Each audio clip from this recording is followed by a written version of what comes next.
Hello, so Miles Headlock here with more G.L.O.W gossip for you. And if you're wondering how I can remember all these delicious details, well, all I can say is that my memory is more than just okay. In fact, it's 1000K. Item, California Doll's most recent visit to the doctor proved most confusing, simply because the doctor said she had a frog in her throat.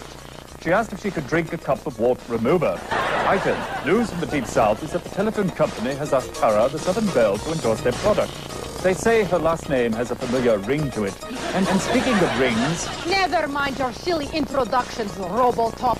I, CARMEN, have come back to announce today's matches. And in this way, I will bring truth to all G.L.O.W fans. And why should they believe you? Who would dare question the word of the G.L.O.W champion?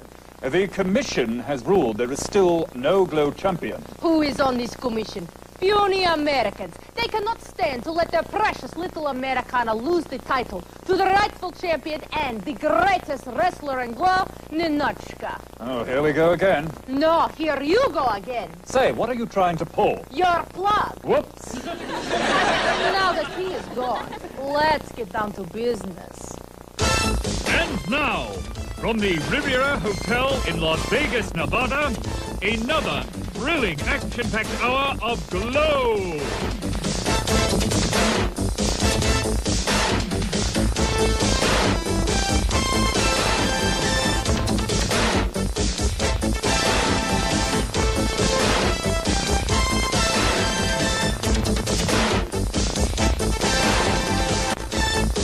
On today's show, Susie's spirit does battle with Attaché.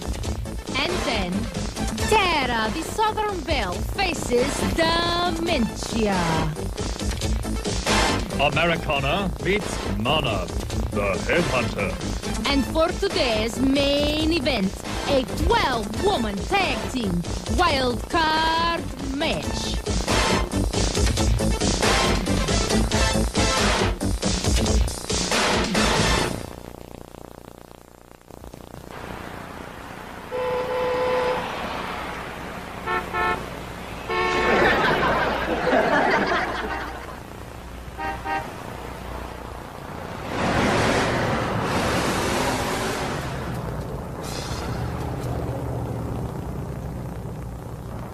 New York Mets, this is David McLean, head of G.L.O.W Productions. I have a wrestler, the Princess of Darkness, who wants to work for you. No, she can't pitch. She can't hit either. She wants to be your Batgirl. Hello? Hello?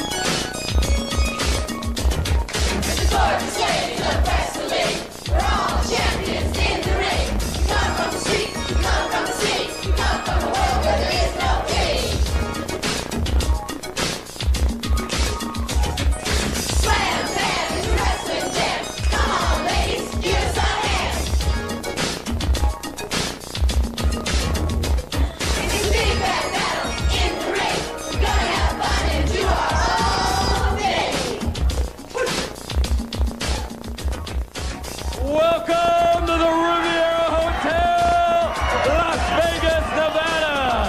This is a singles match from Corpus Christi, Texas.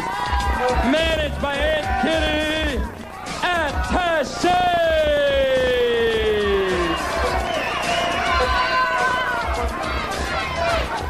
No! Susie Sweet is apple pie, but today she's gonna die. I'll beat her head and break her bones, and all you'll hear are Susie's moans. Ah, she has the strength of a soldier and the heart of a poet. Opponent from Philadelphia, PA, Susie Spirit.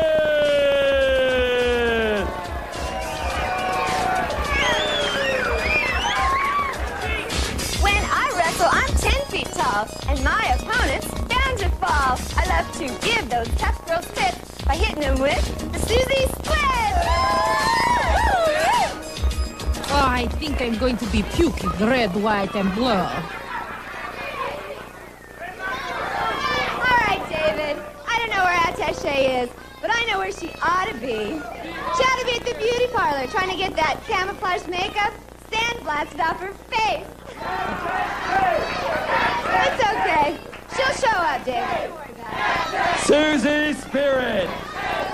Act as cute as you want now, Susie Spirit, because very soon you will be in very much pain.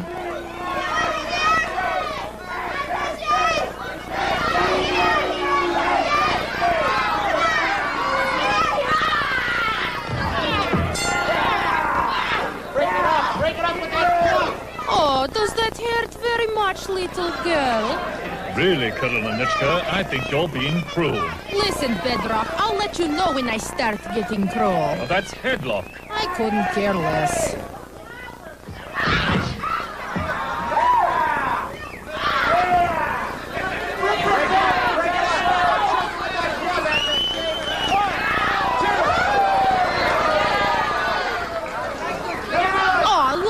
Susie Spirit is taking the fight outside of the ring. Clearly a violation of all rules. But where is the stupid G.L.O.W commission now?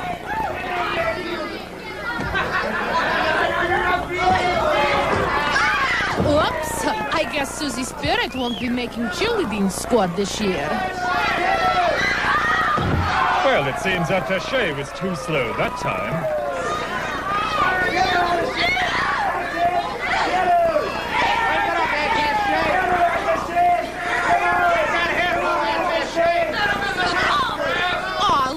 That cheap shot by Susie Spirit. Run, run, but there's nowhere you can hide, little girl.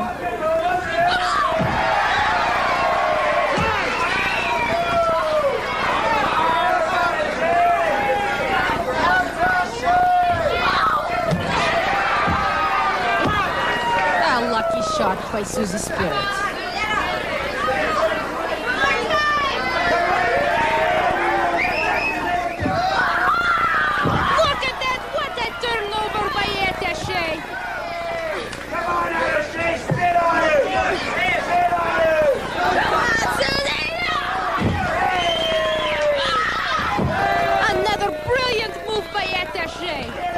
Susie's really hurting now.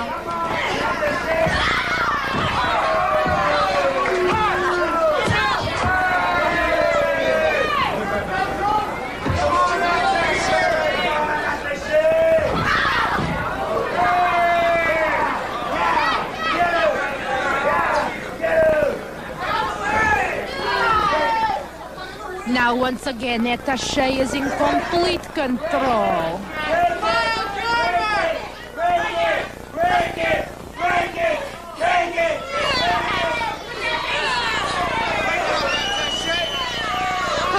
This is God. Isn't it a pity Attaché cannot cover up all of that ugly face? Really, Nanochka, don't you have any feelings for Susie? Definitely. I hate her. Come on, Attaché! Up, but not away, Susie Spirit. Attaché will put you away any moment. Beautiful pile driver, and it couldn't happen to a nicer person.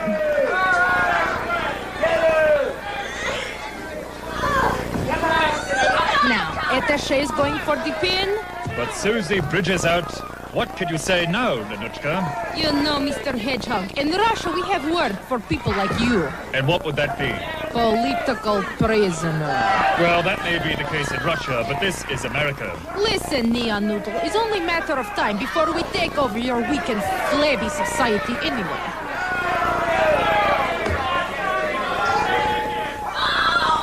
What did I tell you? Susie Spirit attacks Attaché from behind. She does not even have courage to fight her face to face. Have you ever heard of victory through air power? What's that? That's a flying body press. And defeat for Attaché.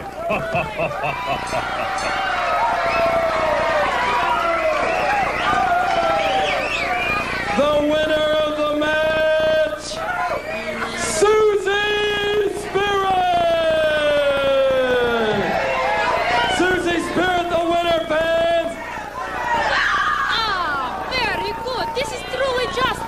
Maybe next time Susie will not turn her back on her enemy. Fine for that.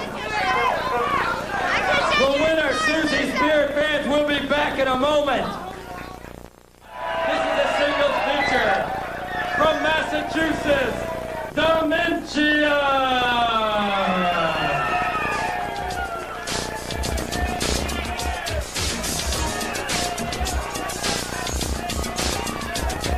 She wears her favorite party dress and leaves her victim in a mess. To keep supporting one and all, Dementia's axe is gonna fall.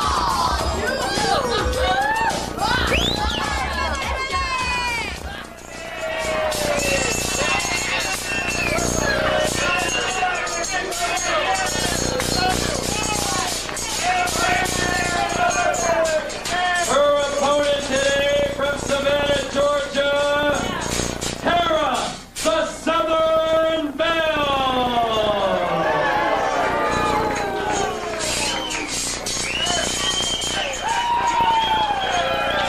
Ah, isn't she lovely? The way Tara dresses, she should be in the Easter parade. As what? An Easter egg? Colonel Nanuchka, I was always told if you don't have anything nice to say about a person, then you shouldn't say anything at all. Then I won't talk about you at all, Mr. Lead Pot.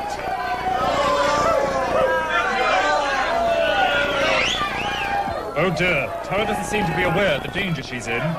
She's simply enjoying the cheers of her fans. What are you talking about? All those cheers. Are for me. The people are applauding the truth that I bring to this broadcast booth. Then why aren't they yelling your name? Maybe they could hear my name if you would shut up and let me continue. And now, Tinkerbell is about to enter the ring. Oh, that's the Southern Belle, if you please. If I what? Please, please. You can beg all you want, Mr. Ziploc, but I still say they are my fans. I give up. Said like a true American.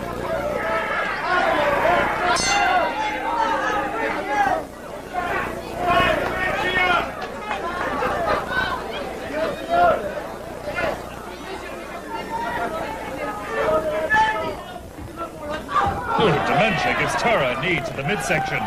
And now she's hammering her. She's trying to ring the bell. It's funny, huh? No. Perhaps this is not the kind of dance Terry is used to. I suppose there's a lot of dancing in Russia. Of course, Russia has invented so many of today's dances. For example, the waltz, the twist, and many, many others. That's not what it says in my history books. Listen, Mr. Red Block, you read your history books and I will read mine. And speaking of history, Terra is about to become history if Dementia continues to dominate this fight. Tara had better learn that where dementia is concerned, manners mean nothing. Not just manners, Mr. Craplock. I'm afraid this little girl is a little bit out of touch with reality. And what makes you say that? The other day, I was riding the elevator with her, and to get to the penthouse, she keeps pressing the top button. Well, what's so unusual about that? The button was on my shirt. Well, it seems that Tara is finally getting back into the match. She had better watch out. It would be a great mistake to repeat moves on Dementia. Oh, really? Why? After all, Dementia is crazy, but she is not stupid. What did I tell you? Dementia is not crazy as she looks. No one is as crazy as she looks. Crazy or not, she has Terra right where she wants her. And... what? Where is this crazy one going? She has forgotten totally where she is. It seems she wants to play with her dolly. Dementia may be looking at Doll, but she is thinking of Belle. Did you notice how similar the dress on the doll is to Terra's? And the blonde hair. What does that mean? This means trouble for Southern Belle. That is what means.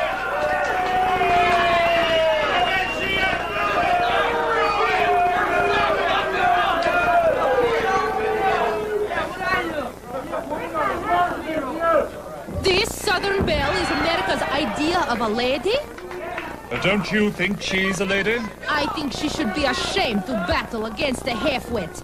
On second thought, it's probably fair fight.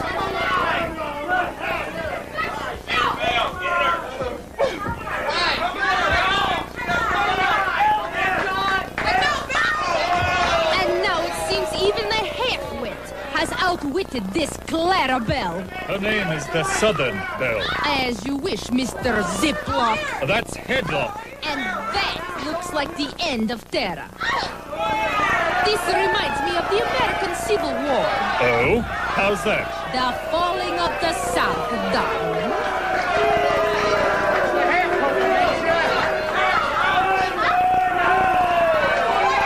Oh, it seems that Dementia only remembers a few maneuvers at a time. She keeps body slamming Tara. But she does it so well. It's such a pleasure to watch.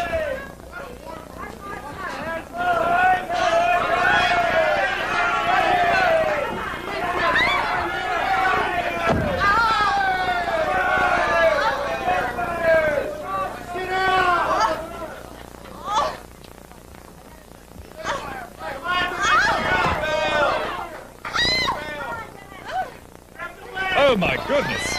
Dementia's biting Tara's nose! Good! Maybe now the Southern Belle will keep her nose out of everyone's business.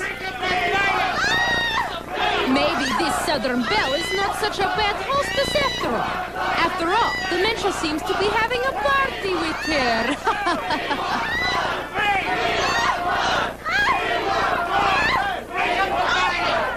Well, I hope Tara can turn this fight around. Let me tell you something, Mr. Ed.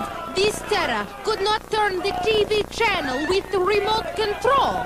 For the last time, the name is Headlock. Whatever you say, Mr. Leadhead. Excuse me, but I'm... Ah, you said that was the last time you would correct me. It looks like something just came over the Southern Belle. That's all. Dementia wins. Right, Mr. Bad Joke? I'm not talking to you. Oh, lucky me. The winner of the match, Dementia!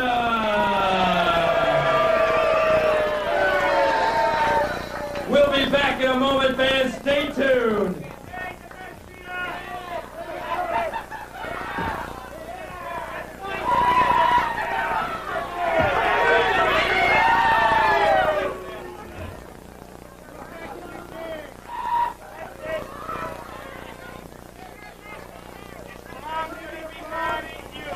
Waitress!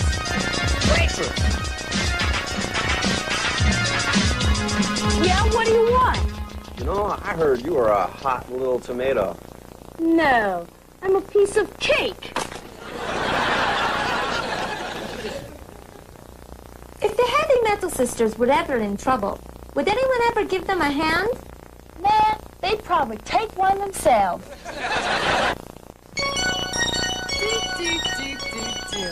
Points to ponder.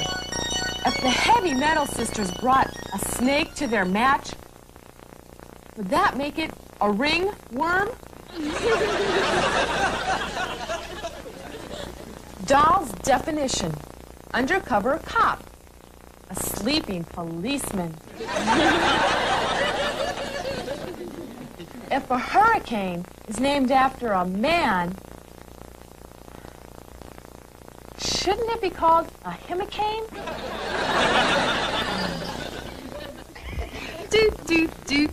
Do.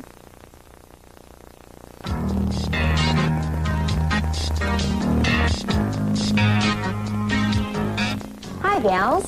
Tina Ferrari here with another tip on how to get the man you want. Don't feel like you're going to miss out on anything by entering into a relationship. The time and effort you put into it is so far outweighed by the feelings you'll receive in return. You'll know you've found something of great value. So go on, ladies. You deserve an enriching experience.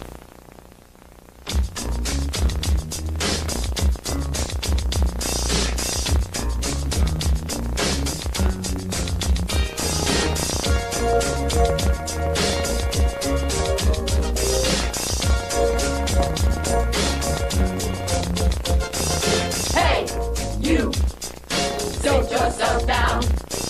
You're about to see the best show in town. It's got lots of glitter. It's got lots of class. And if you don't like it, we're gonna kick your...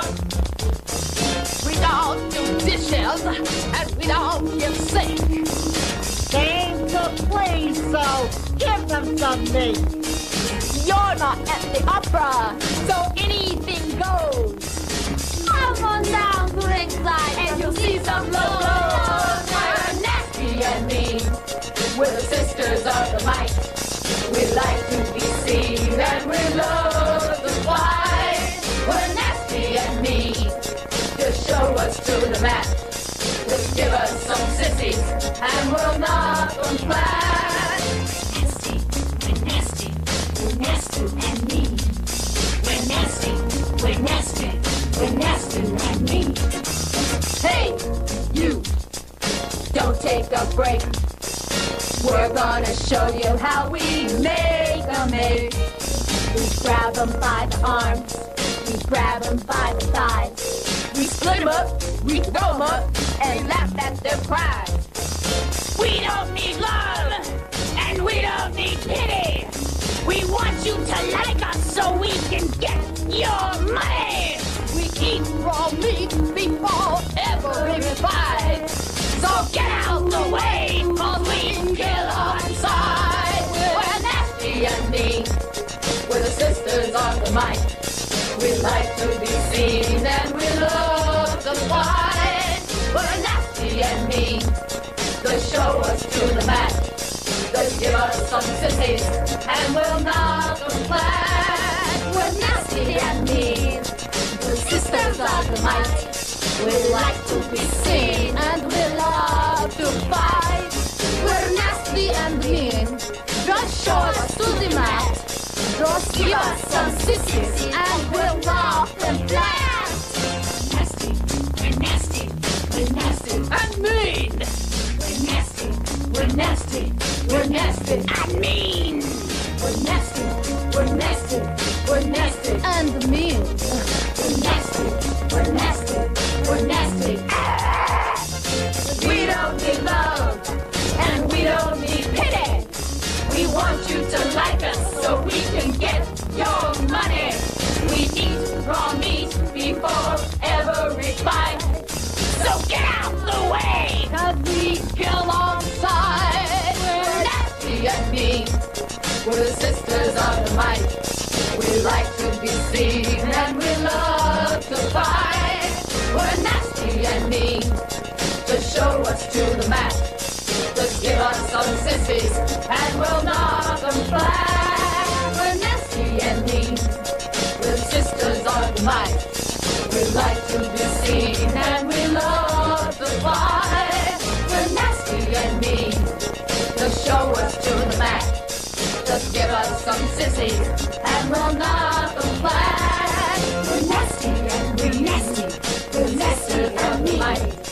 We like to be seen and we love and fight. We're nasty.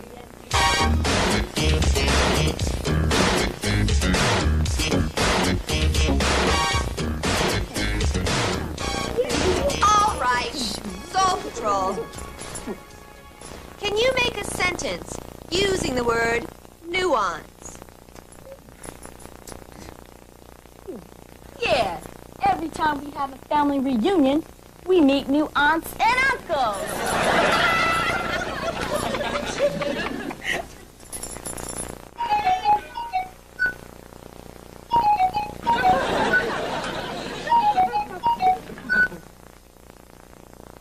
Dr. G.L.O.W, the fans say as a referee, I'm blind as a bat.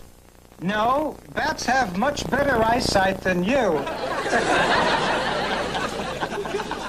That Susie's spirit is too nice. I know. She tiptoes past the medicine chest so she won't wake up the sleeping pills.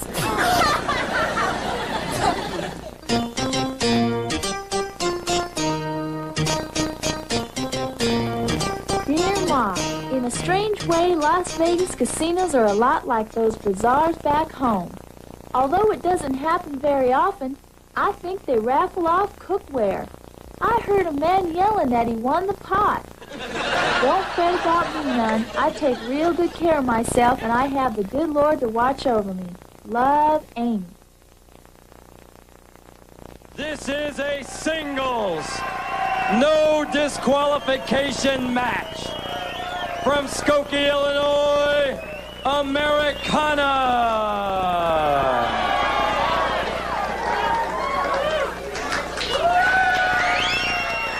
Look how she walks so proudly. That is about all that she can do right. And when Mana gets through with her, maybe not even that.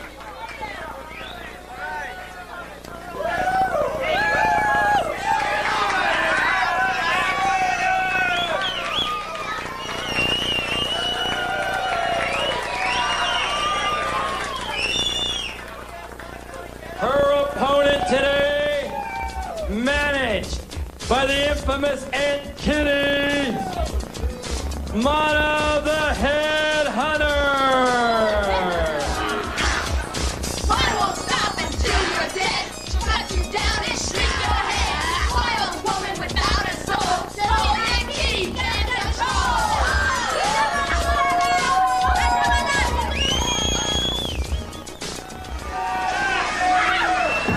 What a creative way to wrestle. You know, Mr. Deadhead, perhaps this savage is not as bad as I thought.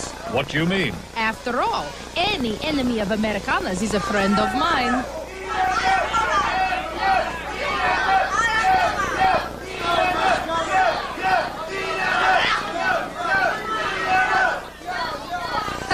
It looks like Americana is getting all choked up over this match.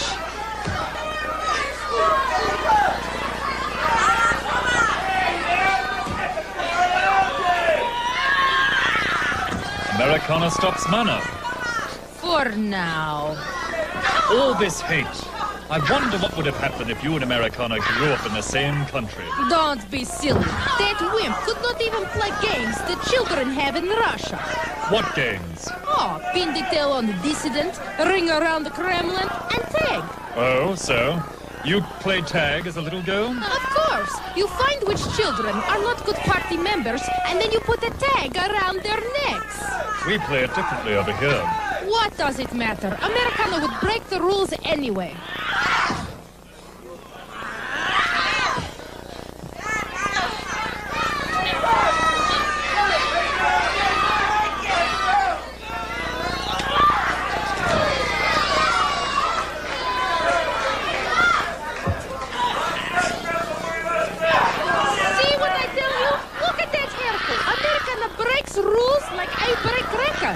You're beginning to sound like a broken record. Careful, Mr. Wethead. Do not forget, I know where your circuits cross.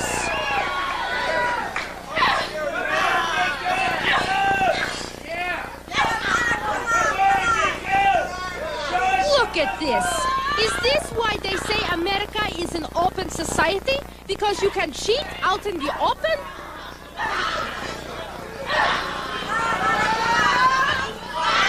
Well, Americana seems to be in total control right now. She's really in great shape. Oh, please. This wimp is typical flabby American. I tell you, I asked her to run for 1/2 mile, and she is huffing and puffing like old lady. Yes, but you had to run up and down the stairs at the Washington Monument. What difference does it make which direction?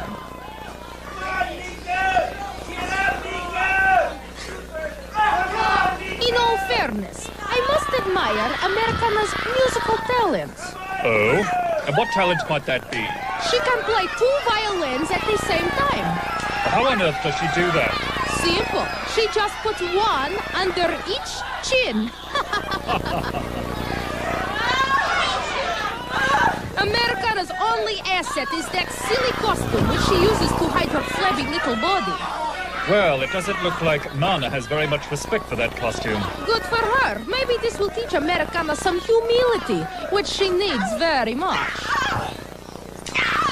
Remember that asset I talked about before? Yes? Well, Mana's kicking it. That Mana is really going to town on Americana's foot. And which town is that? Los Angeles. Apparently, Mana has a taste for pig's feet.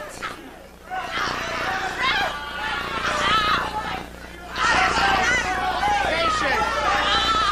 Let's hit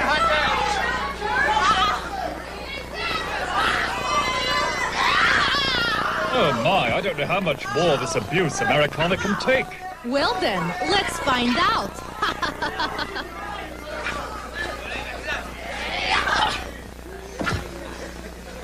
Look at her. Americana is as graceful as a swan. You really think so? Certainly. And this is her swan song.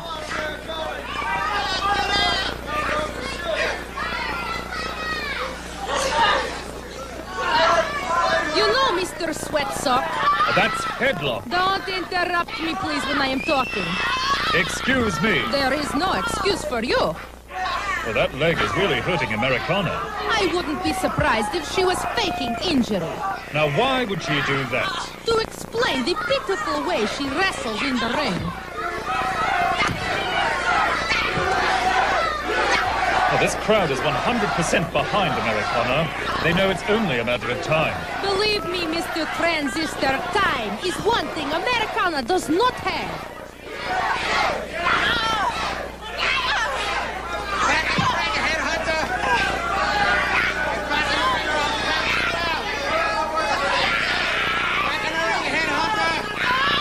Well, Mana seems determined to break that leg of Americana's. Hey, everybody needs a break once in a while.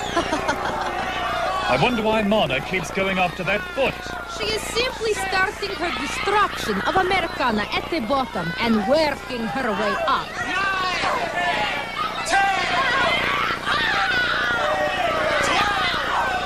Ah, yes, the end is very near for Americana.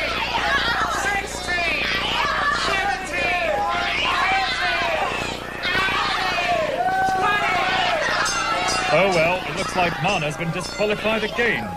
She's always getting carried away. It is Americana who will be carried away from the ring today. Get the headhunter off of Americana! The headhunter's been counted out! Stop her from working over Americana's leg! Riviera security! Security, come in here! Somebody's got to stop the headhunter! The headhunter's been counted out! The winner of the match, Americana! We'll be back in a moment. Stay tuned!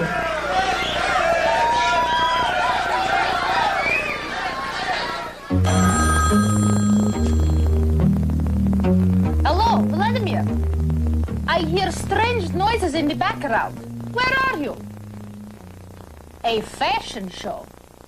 What are you doing there? You think it is a cover for a new weapons demonstration?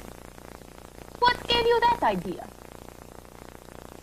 You read that they were showing a new line of tank tops? Keep it up, Vladimir, and I will give you a new assignment. Counting penguins in the Arctic Circle! I heard Princess of Darkness could make anyone disappear. Except David McLean. Only a bill collector could do that.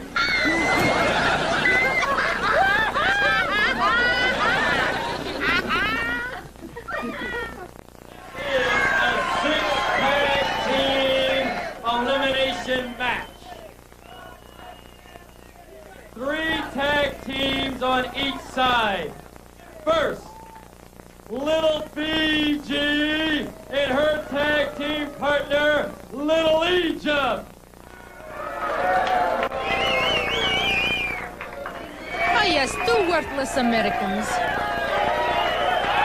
Their partners, Tina and Ashley.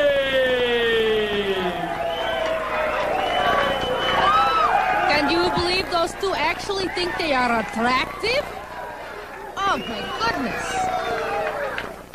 Their third partners, Amy, the farmer's daughter, and the California dog.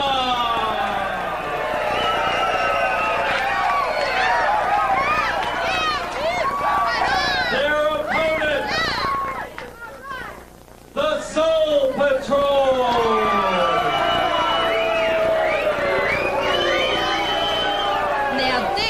what I talk about it attractive. And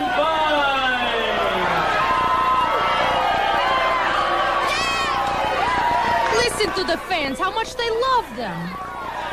And the heavy metal sister, chainsaw and spike.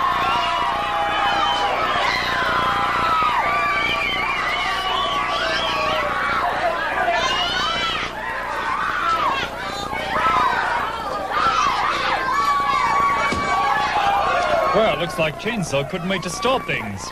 Yes, a good start is half the battle. And not this battle. Every one of these girls knows that this match depends on the performance of each girl. Then the team of Little Fiji and Little Egypt has got a problem. And what would that be? The Soul Patrol. Marvin is giving California Doll all the trouble she can handle. And maybe a little more. Oh, Spike seems to be having her usual good time at the expense of others.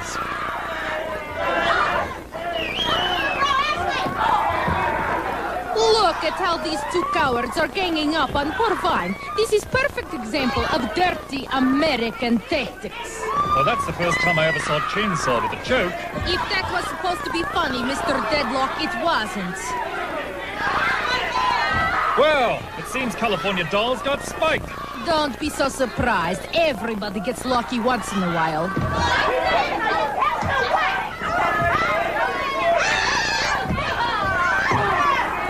Why doesn't somebody help that poor defenseless girl against these two hoodlums? She hardly seems defenseless when she's doing the beating. For a computer, you have no memory. We have already seen these two beating up on Vine before in this match. Oh my, Spike seems to be back to her old self. I'm sure the California Doll appreciates the difference.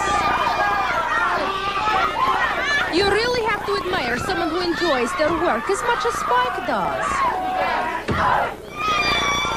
Oh, Chainsaw is really on top of the farmer's daughter. She looks so puny for a farm girl. Ha! It must have been an ant farm. Look at this. Vine has overcome both Tina and Ashley. That Vine has strength and courage. She must have some Russian blood in her. Now I ask you, Mr. Hedgehog, have you ever seen anything so beautiful? But all the bad girls are in control. Exactly. I don't like the looks of that. What are you worried about? I'm sure she will use her torch with great care.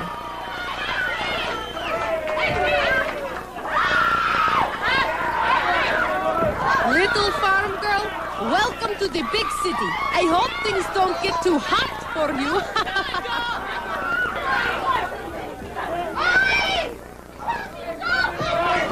Did you see that? So what? She was just a flash in the pan anyway.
I fail to see the humor in that, Nanuchka. You fail to see the humor in that? You are a machine! What can a machine know of humor? Well, I have a cousin who's a great impersonator. Really? Yes, he's an absolute copycat.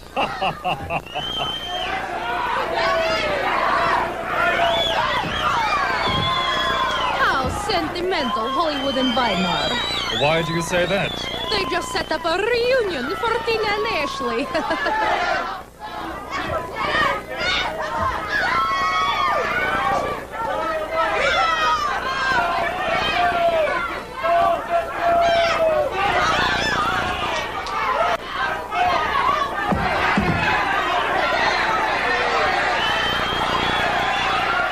Looks like Tina Ferrari has a split personality.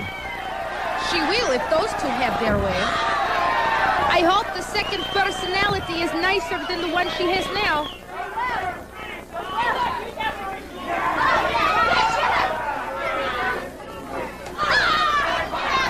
Oh, Ashley isn't having too much luck with Hollywood today.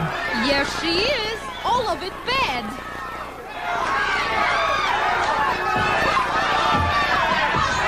Oh my, Doll really gets nasty when she gets in the ring.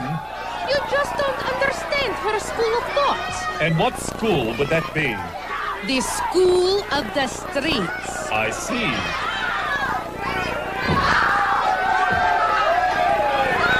Tina and Ashley send Hollywood and Adore into a surprise get-together.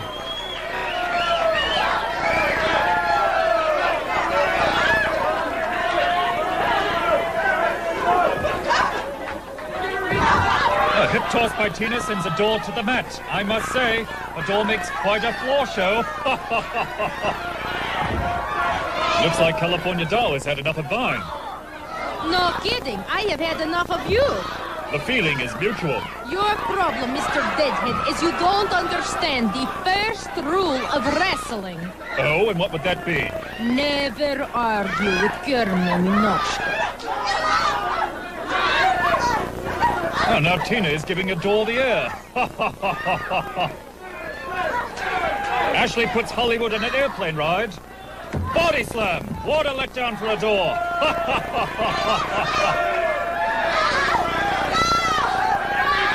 Double big splash. That should be it. What can I say? Not every match can have a happy ending.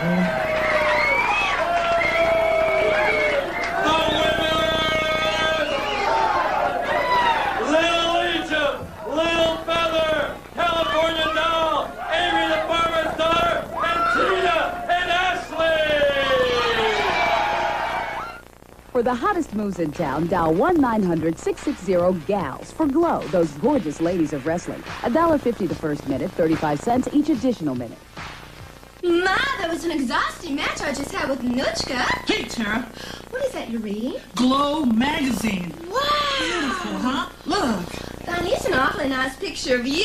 Terrific. Look at this one. But wow, even a better picture of me. That dementia is mad at the whole world. Yeah, she's really got an axe to grind. I heard Tara's is the precious metals. She ought to be. Her backside is full of lead. Aunt Kitty's been in wrestling for years. Are you kidding? When they built the first ring, she held the hammer. I heard Ashley used to work for the Weather Bureau. Yeah, that way they could tell when a big front was coming in.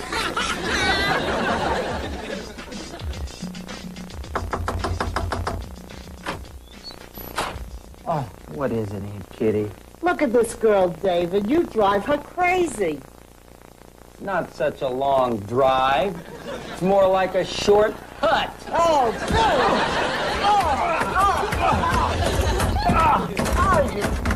That's good.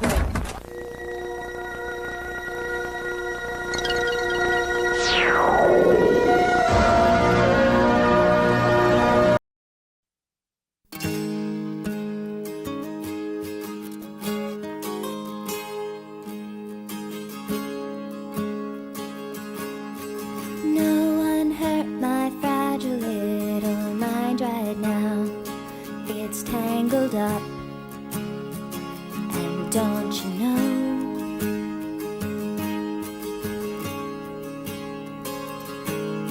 the pussycat in me is curling up right now, but I'll bloom from the inside out. But right now there's dust on my guitar, you. And it's all your fault. Oh, you paralyze my mind, and for that you suck.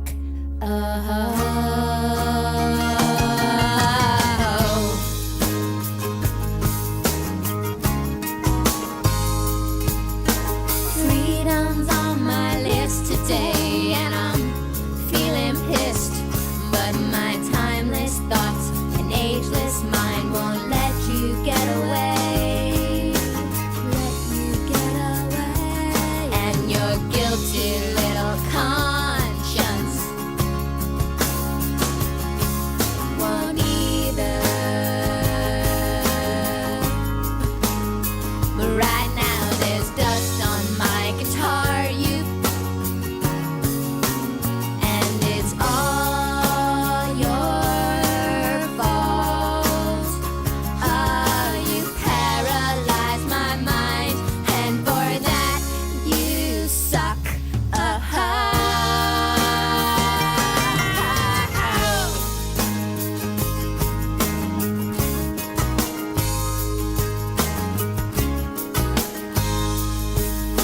We all take risks, we all fall hard.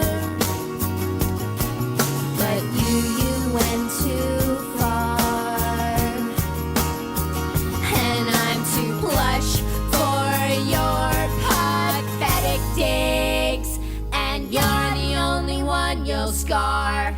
But right now there's dust on my guitar, you. And it's all your fault. Oh, you paralyze my mind, and for that you suck. And for that you suck.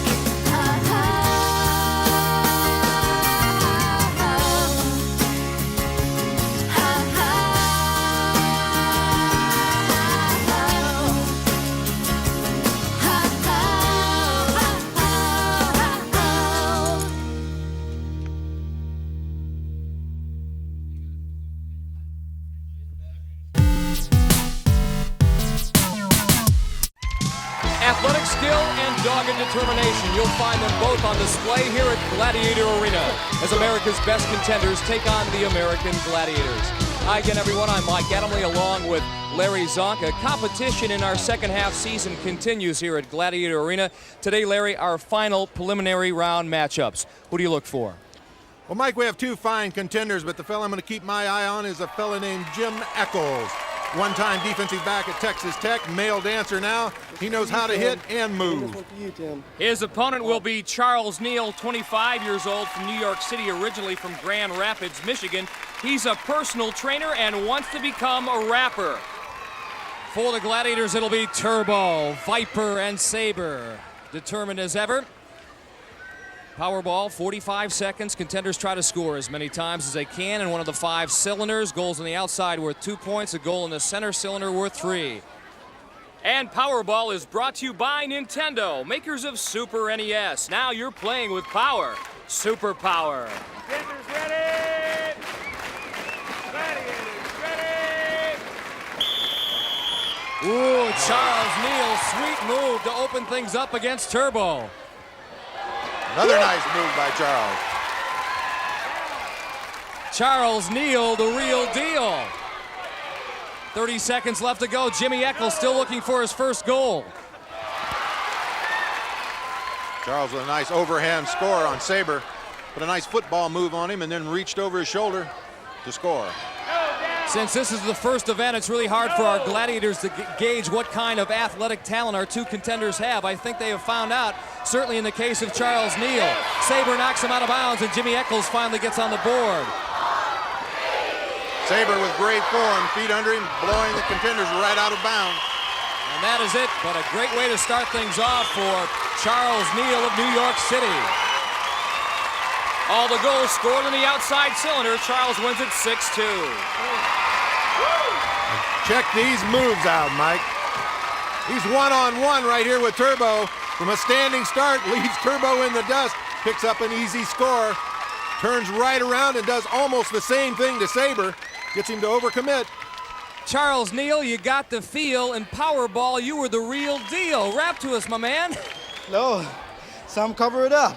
Me, I like to show off. Step into the weight room, my hormones go straight off. 6'2", nice going. Thank you. Thank you. Charles Neal, you have bragging rights with great moves like these.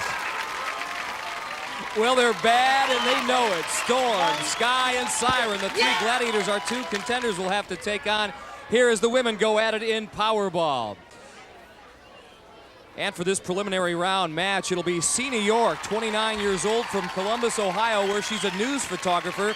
She shoots and edits news stories for WBNS TV 10 in Columbus. Her opponent, Lisa Wojciechowski, 29 years old, from Laguna Hills, California. As you mentioned, Larry, training to become a firefighter, but she's also an aspiring screenplay writer. Well, with a name like Zonka, they shortened it to Zonk. The name like Wojciechowski, they call her Wojo. And Sina York right off the bat scores. Wojo taken down by Siren. Sina with a nice moves, trying to break away. Wojo with that little more direct approach. There she tries a stiff arm. Storm rides her out of bounds. Sina getting double teamed at the other end. 25 seconds to go.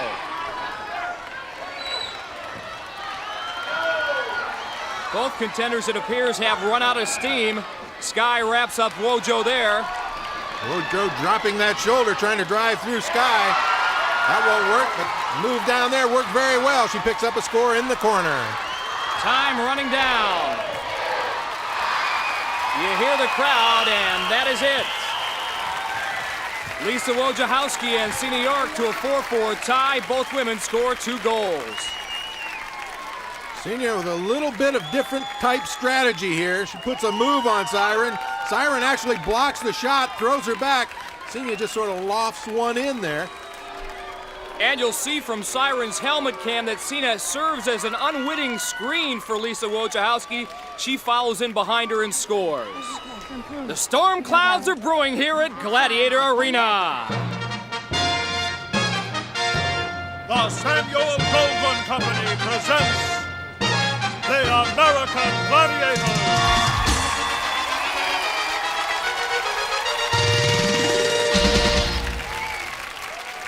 So 1 event down and 7 to go in this final preliminary round matchup here in our second half season. In the men's competition, after our first event, Powerball, Charles Neal has a 6-2 lead over Jimmy Eccles.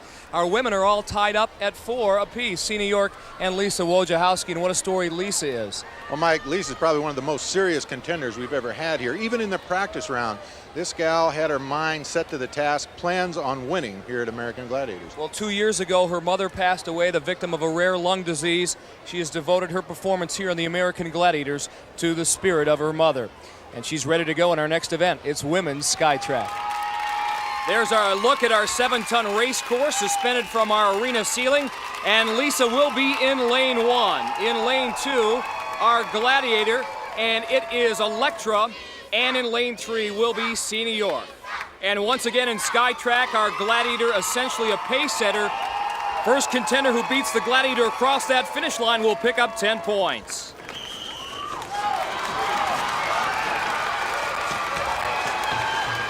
Sina already having trouble maintaining control. Both contenders having trouble controlling themselves in the turns. They must get their feet up there to stabilize themselves. Again, the contender's mission to try to beat our Gladiator. Electra the first to reach the turn. She's now headed for home and looking to be an easy victor. Again, the first contender across the finish line will get 5 points. Electra displaying perfect form, hand over hand, keeping those legs up even when she's not helping herself with her toes. She keeps her legs up. Again, this surface made completely of Velcro. Lisa Wojciechowski using those Velcro gloves to propel herself across the finish line. She will get the 5 points. Well, Mike, I really think Wojo would have been much happier with 10. That's what she had planned on. There's our winner, Electra. Check Wojo out. She's on the left side of your screen here. Great power strides, but watch what happens in the turn. She doesn't use her feet right there to stabilize herself, and as a result, the momentum throws her into a spin. Now, Electra, on the other hand, demonstrating great technique. A little slower, perhaps the tortoise and the hare. Feet apart. Good rhythm with her hands. And as a result, she wins. On to the men we go now, Larry, where Charles Neal holds a 6-2 lead over Jimmy Eccles. After one event, Charles will be in lane 3, our Gladiator Viper in lane 2. Jimmy Eccles will be in lane 1. Referee Larry Thompson about to start them on their way. Jimmy Eccles first out of the blocks. Into turn 2, and right now it's Charles Neal. Charles with that strong upper body, but he's losing his form on the turns. He has to utilize his feet and legs a little more. Jimmy Eccles the first to reach the turnaround. Slowed down a little bit in turn 3. But he looks to be on his way to victory and 10 points. And Charles Neal may get the 5 because Viper is lagged behind unless he can pick it up a bit. Charles Neal gets 5 points, so a double victory for our contenders. Viper says he would much prefer this track if it was right side up. But unfortunately, it is not. Jim Eccles using great upper body strength. He's closest to you right here. Look at this. I didn't think he could make it through this turn without using his feet more than he did. He uses his feet just enough to slow his momentum down so he doesn't spin out. But that upper body strength is what it's all about for him. Well, at the moment, Electra is not right side up, but she better be. Breakthrough and Conquer next.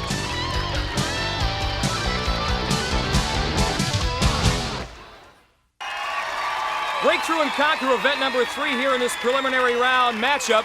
Our women will start things off. A look at Lisa Wojciechowski, who has a 5-point lead over Sina York after 2 events. And there is Sky. She will be inside the Conquering. And Electra is getting the crowd revved up. She will man Breakthrough. Again, a contender can pick up 10 points if they're successful in both segments. Wojo, pretty nifty move. Drags Sky across the plane of that goal line for 5 points. She didn't fool Sky with the move. She just powered across that goal line from about 3 yards out. Great job. Now she's got 15 seconds to knock any portion of Electra's body outside that Conquer ring. This girl has a lot of power, Mike. Again, it is much easier to pull someone out than to try to stay in there. But Wojo, with that power that you mentioned, Larry, did the number on Electra and gets the full 10. 5 for Breakthrough, 5 for Conquer. She's got 14 points after 2. Strong shoulders and a strong back. Lisa, because there's 19 letters in your last name, for the rest of this competition, can we just say Wojo? Wojo's great. Lisa Wojo's great. Did you expect to get the full 10 here in Breakthrough and Conquer? I mean, my goodness, Sky and Electra, those people aren't exactly slouches. They're formidable opponents, but I had my mom with me. She took me across the line. Nice work, Lisa. 10 points. Thank you. Both a dedicated athlete and a hard-working athlete. As we take a look at Sina York lining up, she'd like to take away 10 points in this event also. And how did Sina train for today's competition? Well, she figured that lugging around 50 pounds of camera equipment was adequate training. Sina, a news photographer for WBNS TV 10 in Columbus. Kids are ready. Sina will have to face off against Sky in Breakthrough. There's her formidable presence. Sina trying to make a move. Sky rides her down, and Sina jammed to the mat. No points there. Looks to be in a little bit of pain.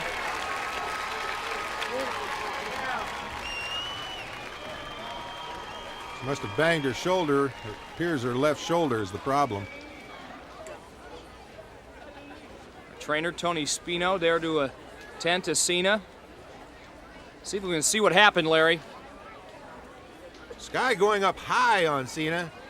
Sina didn't appear to bang her shoulder into the mat that badly. Well, she is being taken to the training room by our 2 trainers. And she will be replaced by Lynn Murphy, who is waiting in the wings. Lynn not really afforded much warm-up time. As always in sports, you're suddenly catapulted to center arena. Lynn, 24 years old, from South Pasadena, California, takes over. A stunt woman in the making and a waitress paying the bills. That's how she describes herself. As He's already got a hold of a leg on Elektra. 10 seconds to go. Hey, ride him, cowgirl. 4 seconds. Elektra hangs on with a great deal of difficulty. One thing that Lynn Murphy has proved in just one half of an event, that at least she's going to be aggressive here. Well, Mike, for a gal that's kind of quiet and retiring, she becomes a real tigress when she gets into the ring of competition. Here, she's muscling Elektra, drags her, does a great job of dragging her literally across the ring, gets her out, but time had expired. Breakthrough and conquer, the name of the game for our men here in this preliminary round matchup between Charles Neal and Jimmy Eccles. Charles, our aspiring rap master, will be up first from New York City. He draws Laser and Breakthrough and Saber inside the Conquering. Not a good draw.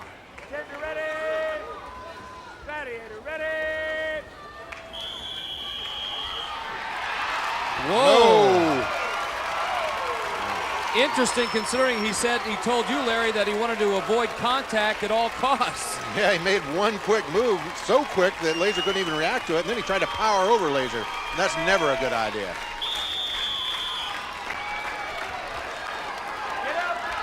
Ten seconds left on the Conquering clock.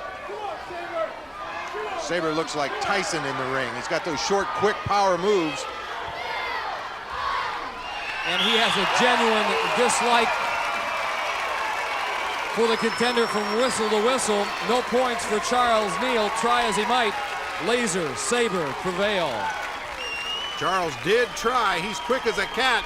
He's literally all over Saber here, coming at him from every direction. But Saber is mighty quick himself and is able to fend off Charles and deny him the points. Well, Jimmy Eccles is up next, and this contender has some serious shake and bake to his personality. If you think Jimmy Eccles has some good moves here, you should see him at work. Jimmy is a professional dancer in his hometown of Lamesa, Texas, and claims it's not a half bad way to earn some extra spending money. They have U-table dance just for them and them only and nobody else, so that's exciting. And then when you start, hey, when you make $500 on a week, that's not bad, you know? Just another pretty face? No way. Jimmy made the Texas Tech University football team as a walk-on his freshman year. He's now a junior working towards a sociology degree and trains hard to keep in shape. After all, his goal is to one day become a Chippendales dancer. I love to dance and I love to smile, and I just feel like I'm expressing myself in the way that I know how, and that is the best way that I know how. Well, son, get ready to express yourself in a big way here, because you've got some powerful people to get by. Laser and Breakthrough, Saber in the Conquering. Laser's about to express himself. From up high, oh, it's very close. It appears that Jimmy was out of bounds. Laser gets enough of him here. He attacks him up pretty high, but he gets him out of bounds. Gets him out of bounds before he can cross the plane of the goal line. Now he faces Saber in the Conquering. All he has to do is take any part of Saber's body outside that circle. Saber and Jimmy doing a little dancing. Saber lifts him up and slams him to the mat. That had to smart. Jimmy Eccles and Charles Neal come away with no points against the formidable tandem of Laser and Saber. Look at Saber. He gets under him and brings him right up off the mat and slams him down. Saber, there's something about you inside that Conquering that inspires the contenders. They attack you like you're on sale. Yeah, I got a finger in the eye or a fist or a foot or something. Yeah, they come after me. I like that, though. You know, the thing you have to do in the Conquering when you're the Gladiator is you can't just sit there and play defense, you know? You got to go at them. Just go at them inside the circle. So I like that. He definitely goes at him. He picks up Eccles and throws him on the mat and lays him down again. And the good news, Jimmy walks away from that encounter. He's ready for swing shot next. Tough one, he's tough. Gladiator Arena, Los Angeles, California. And there you see our next event, swing shot. Our women will go at it first. Lisa Wojciechowski currently enjoying a 19-4 lead over Lynn Murphy, who came on as a replacement for the injured Sina York. Lynn, all Ivy League soccer player while at Columbia University. And meanwhile, in the trainer's room, Sina having a bag of ice placed on her tender shoulder. That's what knocked her out of the competition. For the Gladiators, it'll be Storm and Zap, and once again the contenders have 60 seconds to leap from their platform, and then using the impetus of that bungee cord, they'll try to grab either the red, blue, or yellow balls, and there you see the scoring breakdown. They have to put them back in the cylinders on their platforms. Body control, part of the game. Certainly timing a major portion of the game.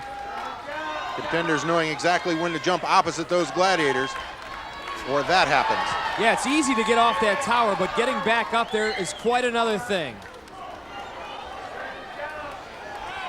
35 seconds left. Lynn had a chance there, just didn't get high enough. She had a clear shot, Mike, but she didn't jump out far enough. You gotta jump out and clear that tower, then get that lift off the floor. There, she's got it. Despite the fact that Storm was in her face, Lynn with that yellow ball, that is worth 1 point. She's got it in. 15 seconds remaining. There's Storm timed that one pretty well. Storm timed that one real well. Here's Lisa. One last chance probably here. She's got two yellow balls. She's got 4 seconds to get it back in. Oh, man. So close, but yet so far, only 1 point scored in that match, and that by Lynn Murphy, the newcomer who came on in replace of Sina York, who had to withdraw because of injury. Lynn leaving that platform with a lot of gusto, using a lot of body control, keeps her concentration despite the efforts of the Gladiator. Comes away with that yellow ball. Well, there's the rundown between Jimmy Eccles and Charles Neal. Jimmy with the 1 point lead. They're set to swing. For the Gladiators, it'll be Turbo, the Prince of Midair, and Tower. And Tower happens to be the subject of our Ask a Gladiator segment. Gilbert Pelham from Waynesville, Missouri writes, "Dear Tower, how much weight can you lift?" There's a lot of different ways I can lift, Gilbert.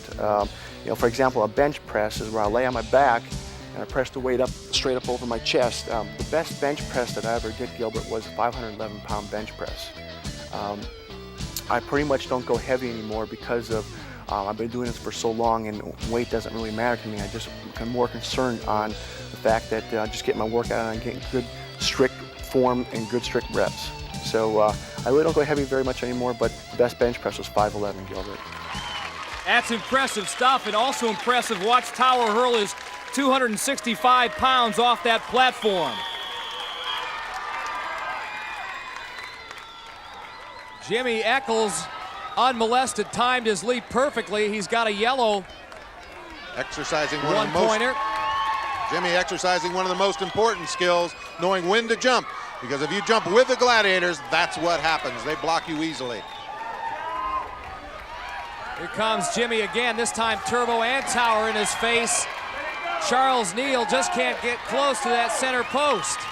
And look at Turbo, he is upside down. Some terrific mid-air collisions there. 25 seconds to go. Charles has got a yellow ball. And he drops it home.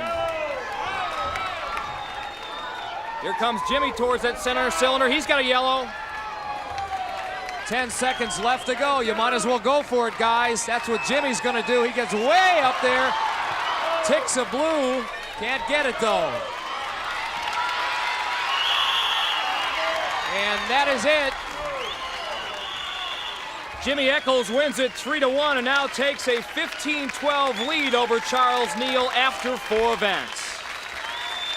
Talked about body control and timing. Here Jimmy Eccles jumps, but his timing's not that great. Check it out. Here come the Gladiators. Keep an eye on Turbo right under Eccles. He knows he's still got a hold of that ball. Turbo is reluctant to turn him loose. He does anything he can do to prevent Eccles from scoring. Turbo with that upside down scissors leg lock. Great body control, and he exhibits some more here as he keeps Jimmy from getting that blue ball.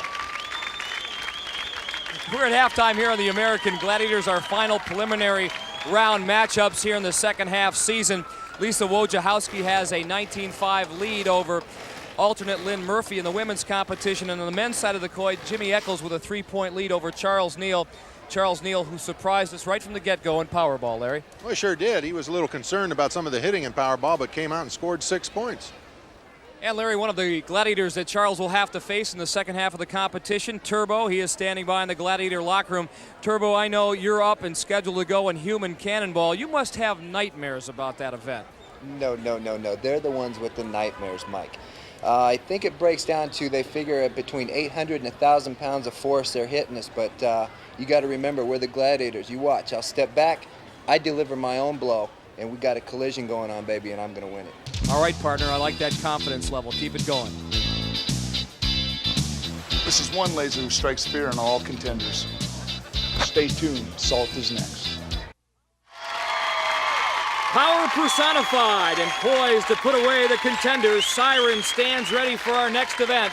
It's the game of hit or be hit. We call it Assault. Siren ready to go. Up first will be Lynn Murphy, who trails Lisa Wojciechowski 19-5 after 4 events. Once again, contenders have 60 seconds in Assault to try to hit the target located above the Gladiator. If they can do that, it's worth 10 points. Failing to do so, they can still pick up individual points by successfully firing weapons at one of 5 scoring stations.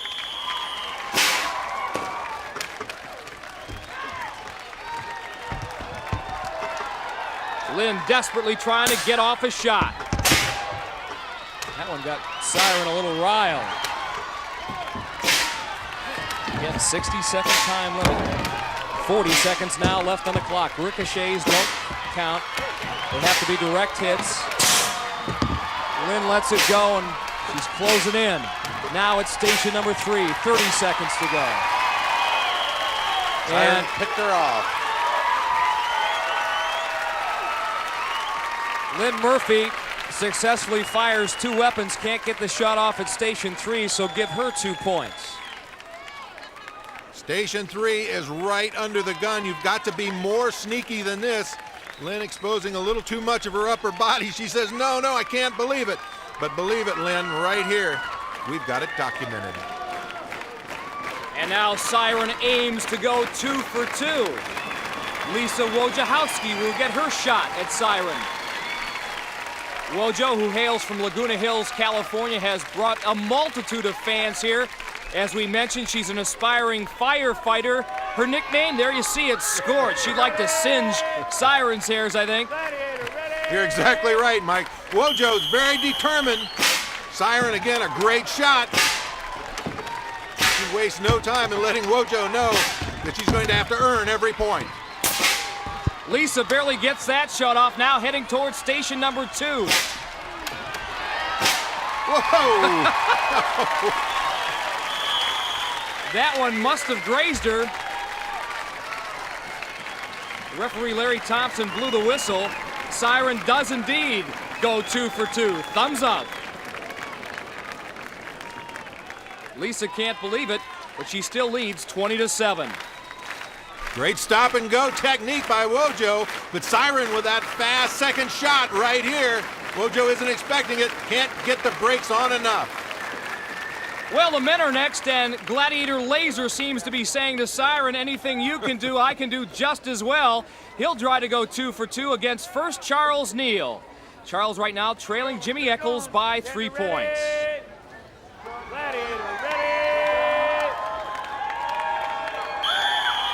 He's on his way.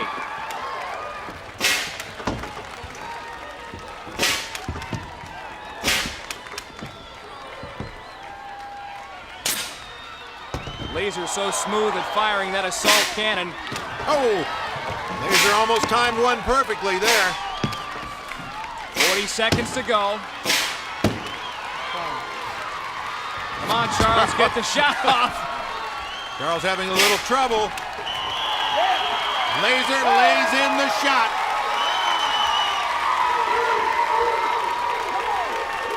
Charles does pick up 2 points, narrowing the gap to just 1 with Jimmy Eccles.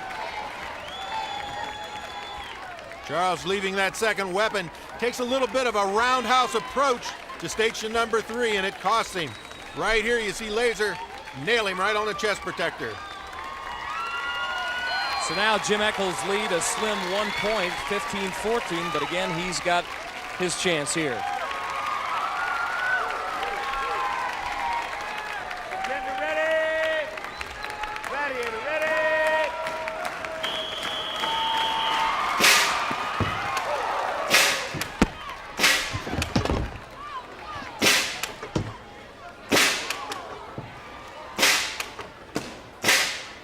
Laser giving Jim no time to breathe, or even shoot for that matter. Decides to drop the weapon at station number 1 and move on to station number 2. Try his luck there.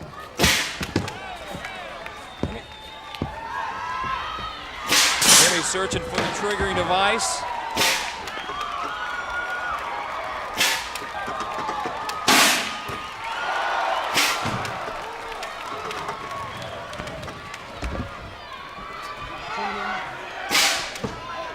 Sets himself, lets it fly mighty close. Boy, 2 more chances for Jimmy Eccles. Yeah, Laser almost guilty of goaltending. He knew it was going to happen.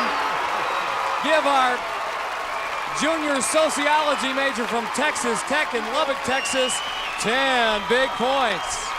And let's take a peek at the action over Jimmy's shoulder. There's the one that's going to score the points. Watch Laser's right hand. He actually tries to block the shot. Now Jimmy realizes he just picked up 10 points. And is this man happy or what? He goes into his routine. Feels as though he's finally on the board. Well, there's no goaltending in the next event. It's human cannonball. Event number 6 here on the American Gladiators, human cannonball. We're about to find out whether it's really true or whether it's better to give than receive. The givers in human cannonball will be our contenders, the receivers, Zap and Storm. Each contender given 2 swings. A look at Lynn Murphy, who really needs to get going. She trails 20-7 against Lisa Wojciechowski. Again, each swing worth 5 points. Storm and Zap. Here comes Lynn, here comes Wojo. There goes Zap, there goes Storm. Larry, again, if you get in that perfect tuck, the rest is easy. Perfect tuck, good straight line. Both contenders doing exactly that. It was picture perfect. Indeed it was. So they'll get a second chance, though, to see if they can pick up the 10 points. They'll switch Gladiators. This time Lynn will get Zap and Wojo will get Storm.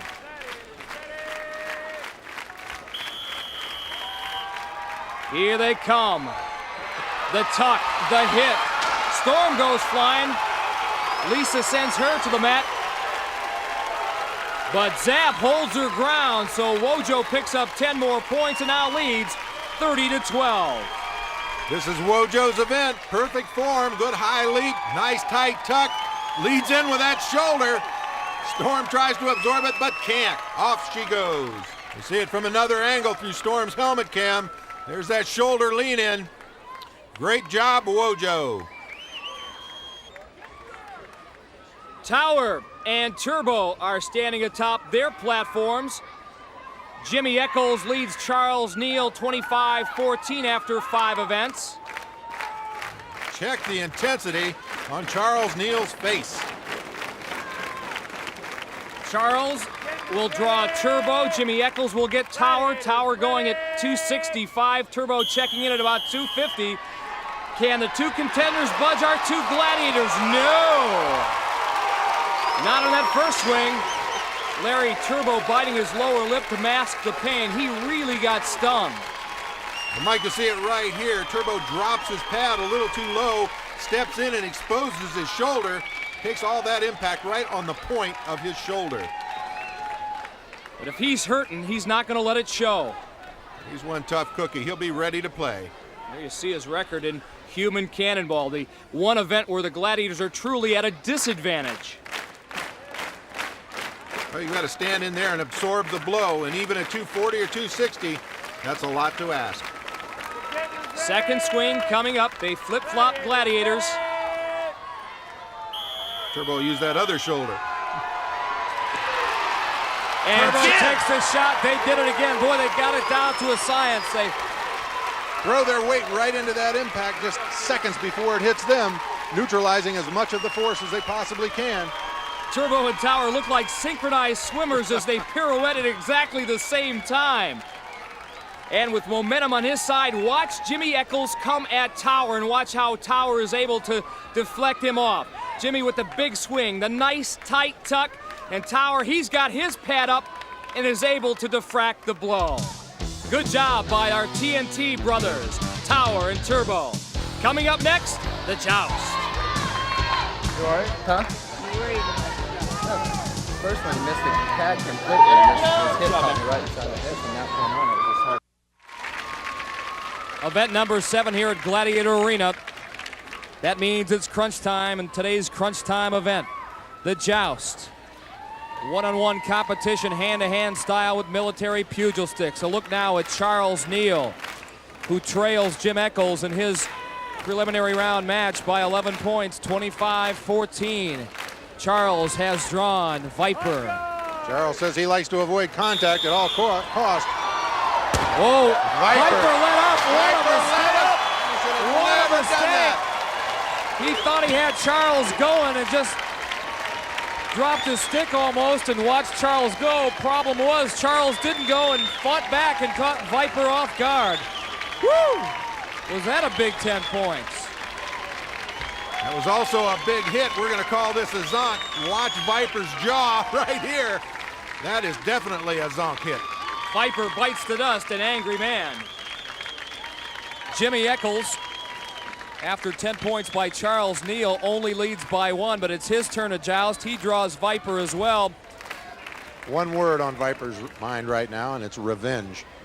Viper's certainly not about to make the same mistake of being lackadaisical. He immediately goes on the attack.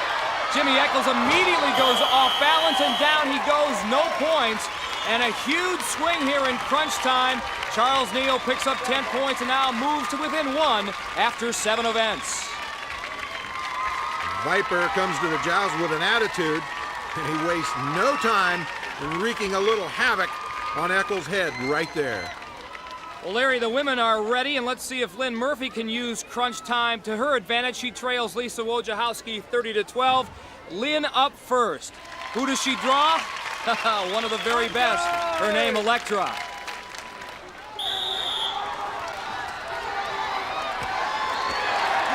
Oh! Electra with an overhand smash to the head of Lynn. Spiral and sends her off the platform. A left hook, right cross. A 6-second KO for Electra.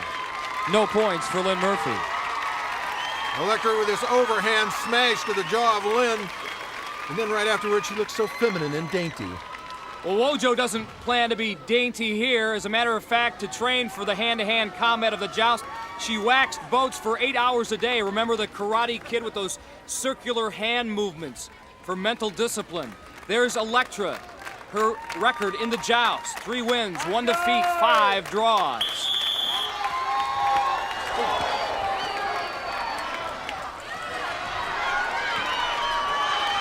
And Wojo is given Electra a hard time, 20 seconds to go.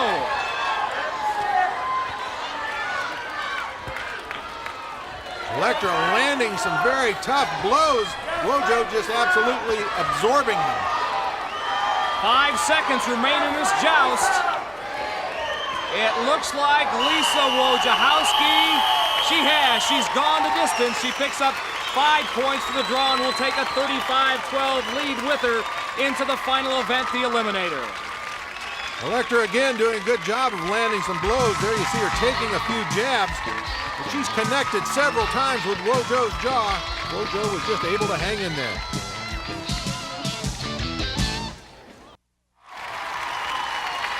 The preliminary round of our second half season about to come to a close here at Gladiator Arena and in the Eliminator in our women's competition.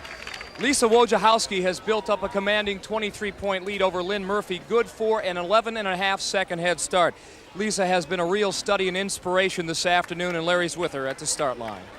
Lisa, on 2 occasions today, you've mentioned the memory of your mother. and how you find that so motivational. Is that memory going to be present with you during this race? She's the wind beneath my wings, and I hope she's going to carry me up and over and across the finish line, Larry. That says it all. Good luck. Thank you very much. And Larry, I'm sure she's watching someplace. Miss Davis class is #1. Of course, Wojo's got the big 11.5-second head start, and that is going to be mighty, mighty tough for Lynn Murphy to make up. But the very first obstacle, that inclined treadmill, can spell trouble. On course for the Gladiators underneath the hand bike, it'll be Siren and Sky, ready to impose a 10-second penalty if need be, and down the final straightaway, activating the gauntlet, it'll be Electra and Storm. And the Eliminator is brought to you by Milky Way. Enjoy the smooth chocolate and caramel taste of Mars Milky Way Bar. Ready? Lisa will try to win this one going away, but remember, she has to stay mistake-free. Lynn Murphy still waiting at the start line. Lisa Wojciechowski struggling on the hand bike. Lynn Murphy has finally made it up if she can scoot across this iron beam. She might be in good shape, but she's having problems as well. Lisa already on the cargo net and doing well. Lynn Murphy goes careening off that spinning cylinder. That will cost her precious time.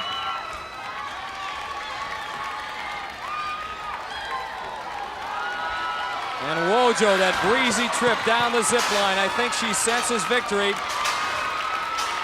The final straightaway, this wall, not much of a problem.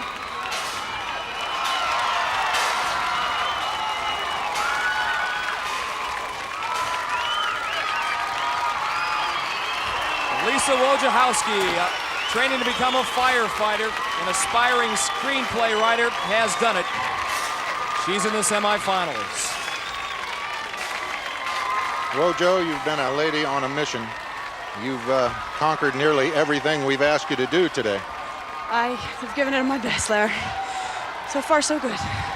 Well, I know you've been very serious about this and dedicating this race to the memory of your mother, and you've done a fine job. I'm ready, Larry. Thanks. All right, Mike. And a very determined Lynn Murphy finishing up. She had a huge deficit to make up and just couldn't do it. Our congratulations to her as well. But it's Lisa who's moving on. On the men's side, Jimmy Eccles and Charles Neal are virtually deadlocked. Only 1 point separates the two contenders. As a result, the aspiring Chippendales dancer and Texas Tech student will get a mere 1/2 second head start. Charles Neal is hardly the underdog. Charles, we spoke before the show. You were a little concerned about some of the events, but let's be frank. You couldn't be in a better situation. You're breathing right down his neck. You got it, Larry. It's now busy time.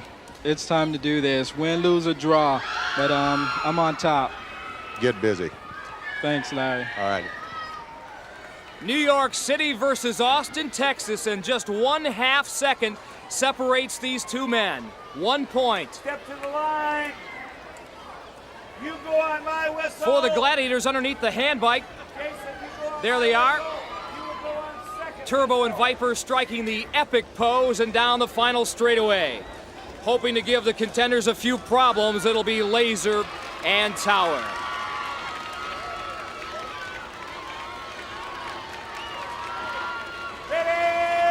Referee Larry Thompson sends the two men on their way.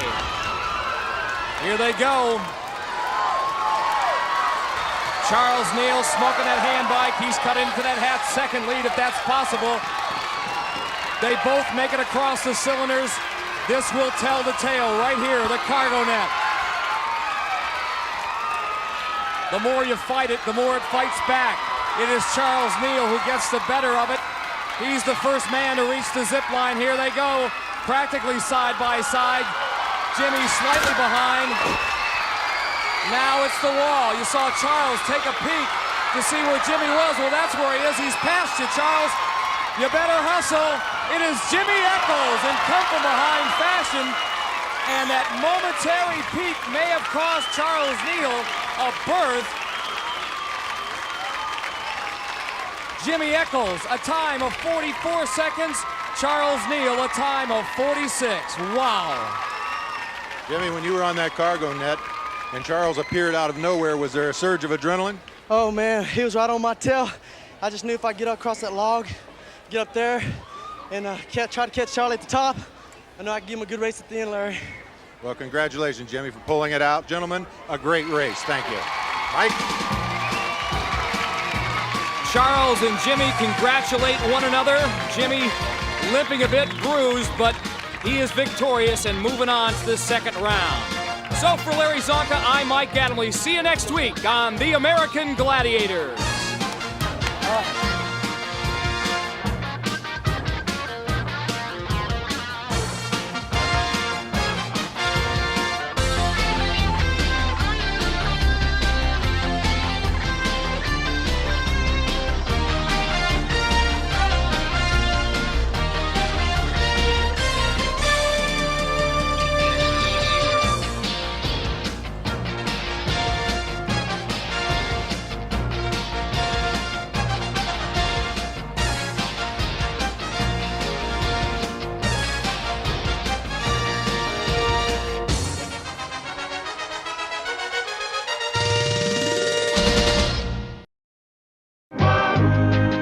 Happy Days is filmed before a live audience. Yes, ladies and gentlemen, tonight, live from Arnold's Drive-In and Milwaukee Fried Chicken Stand, You Wanted to See It brings you one of the most exciting events it's ever been our privilege to bring.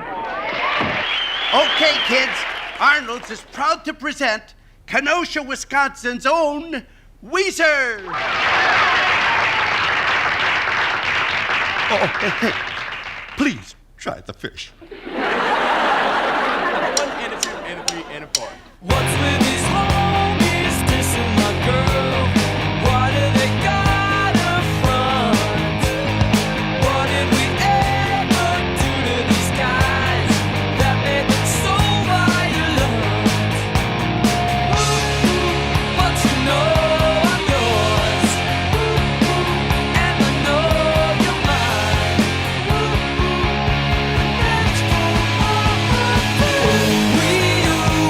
Just like Buddy Holly. Oh, and you're married Tyler Moore.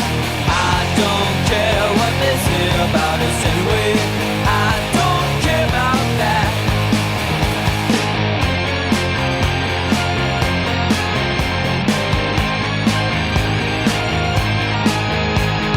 Don't you ever fear, I'm always there. I know that you will.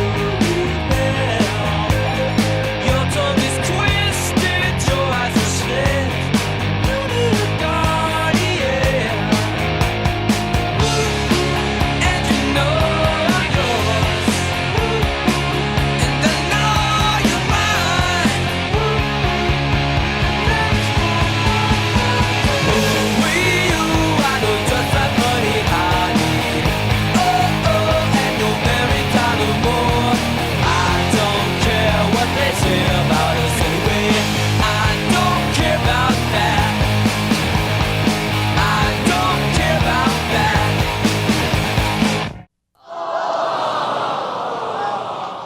Stay tuned for more Happy Days. Knock on the door, another big bang, you're down on the floor. Oh no, what do? Don't look now, but I lost my shoe. I can't run and I can't kick. What's the matter, babe? I'm feeling sick. What's the matter? What's the matter? What's the matter, you? What's the matter, babe? I'm feeling blue.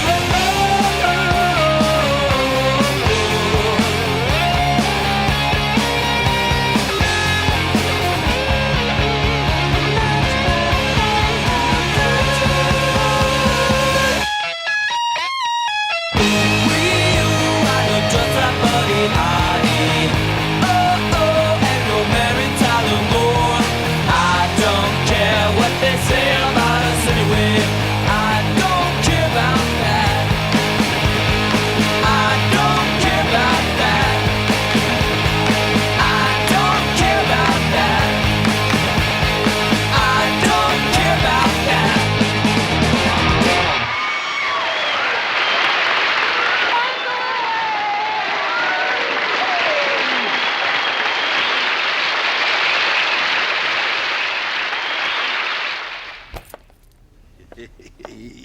Good work, guys. I mean, you were really great. Thanks, Al. Sensational. Hey, anyone try the fish tonight? That's not so good, Al.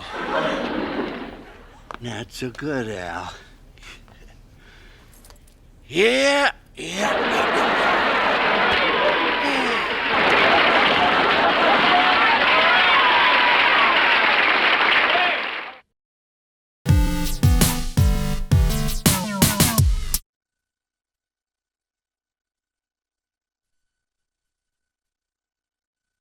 All these people want to know, where in the world is Carmen Sandiego? Where in the world is Carmen Sandiego? And one of these people could find her. Daniel Buckbaum. Keisha Belenfanti. Gurpreet Durham. Today's episode, it's the Pits. And this is Special Agent in charge of training new recruits, Greg Lee! Well, my coach. Hi, guys, how are you? Good. Ready to get started? All right, let's get the chief up here on the monitor. Chief, you there? I'm here, Greg. Oh, Greg, could you get me in there? There you go. You're good now. Okay. Oh, wait a second. I hit the knob. Sorry. Let's try All that right. again. No. There you go. Okay. Go ahead. That gives me a headache when you do that. Okay, gumshoes. Carmen Sandiego and her cadre of creepy crooks have struck again. This time, they pilfered the La Brea tar pits located in Los Angeles, California. Now, these natural pools of asphalt were formed over 1 million years ago. Many prehistoric animals became trapped in their sticky depths, where their remains were perfectly preserved. Now, this morning, Top Grunt, that slimy swine, skidded up to the pits and swiped them. He plans to wear the bison bones and use the asphalt to build an intercontinental speedway. Top Grunt. Only his stench is more foul than his deeds. All right, Gumshoes, your mission. Snag the grungy one, return the pits, and then capture Carmen Sandiego. Greg. Thanks, Chief. All right, Gumshoes, we're going to start you off with 50 Acme crime bucks. Anytime you answer a question correctly, we'll give you 10 more crime bucks. And the two of you with the highest score at the end of this round will then go on to the next round, okay? Chief, let's get started. All right, here's what we know so far. He's planning to pave over the world's first national park. He wants to do wheelies off the Rockies and plug up Old Faithful. Put the bite on them, Gumshoes. Greg? Thanks, Chief. All right, Gumshoes, name the national park where Top Grunge is headed. Is it Yosemite, Yellowstone, or Glacier? Remember the clues that we heard from the Chief. World's first national park, the Rockies, and Old Faithful. Looks like everybody's ready. Daniel, we'll start with you. What do you say? Yellowstone. Yellowstone. What do you think, Keisha? Yellowstone. Yellowstone. What do you think, Capri? Yosemite. Yosemite. The answer we're looking for is Yellowstone. Nice job, Daniel and Keisha. So that means Daniel and Keisha, you both have 60. Gurpreet, you have 50. Nice job, everybody. Now, before we get too far into the chase, let's find out a little bit more about you guys, all right? Daniel, understand you're a collector, right? Yeah, I collect baseball cards. Really? What's your favorite? My Ryan Sandberg rookie card. And why do you like that one so much? Because it's worth the most. I see. And how much is it worth? $50. $50, not bad. Okay, nice to have you on the case. Keisha, your family's from Jamaica. Yeah, we recently went there for a visit, and we visited Kingston, and we also went to Otarios, where we climbed the waterfall. That's great, great. Great to have you on the case. Gurpreet, I understand that you're writing a novel, right? Yeah, I'm writing a novel about for the school, and it's also for fun, too. What's it about? It's about this boy whose parents went away, and his babysitter, and he gets babysitted by a babysitter, and then his parents come back, and then babysitter dies. Oh, my goodness. Really, the babysitter dies? Yeah. Babysitters of America will be glad to read this book. Good. Sounds good, though. Sounds nice. Now, I also understand that there's a religious significance to the cloth that's on your head. Can you tell us about that? Yeah, it's to like, protect the hair. Really? Okay. And it's like it's religious.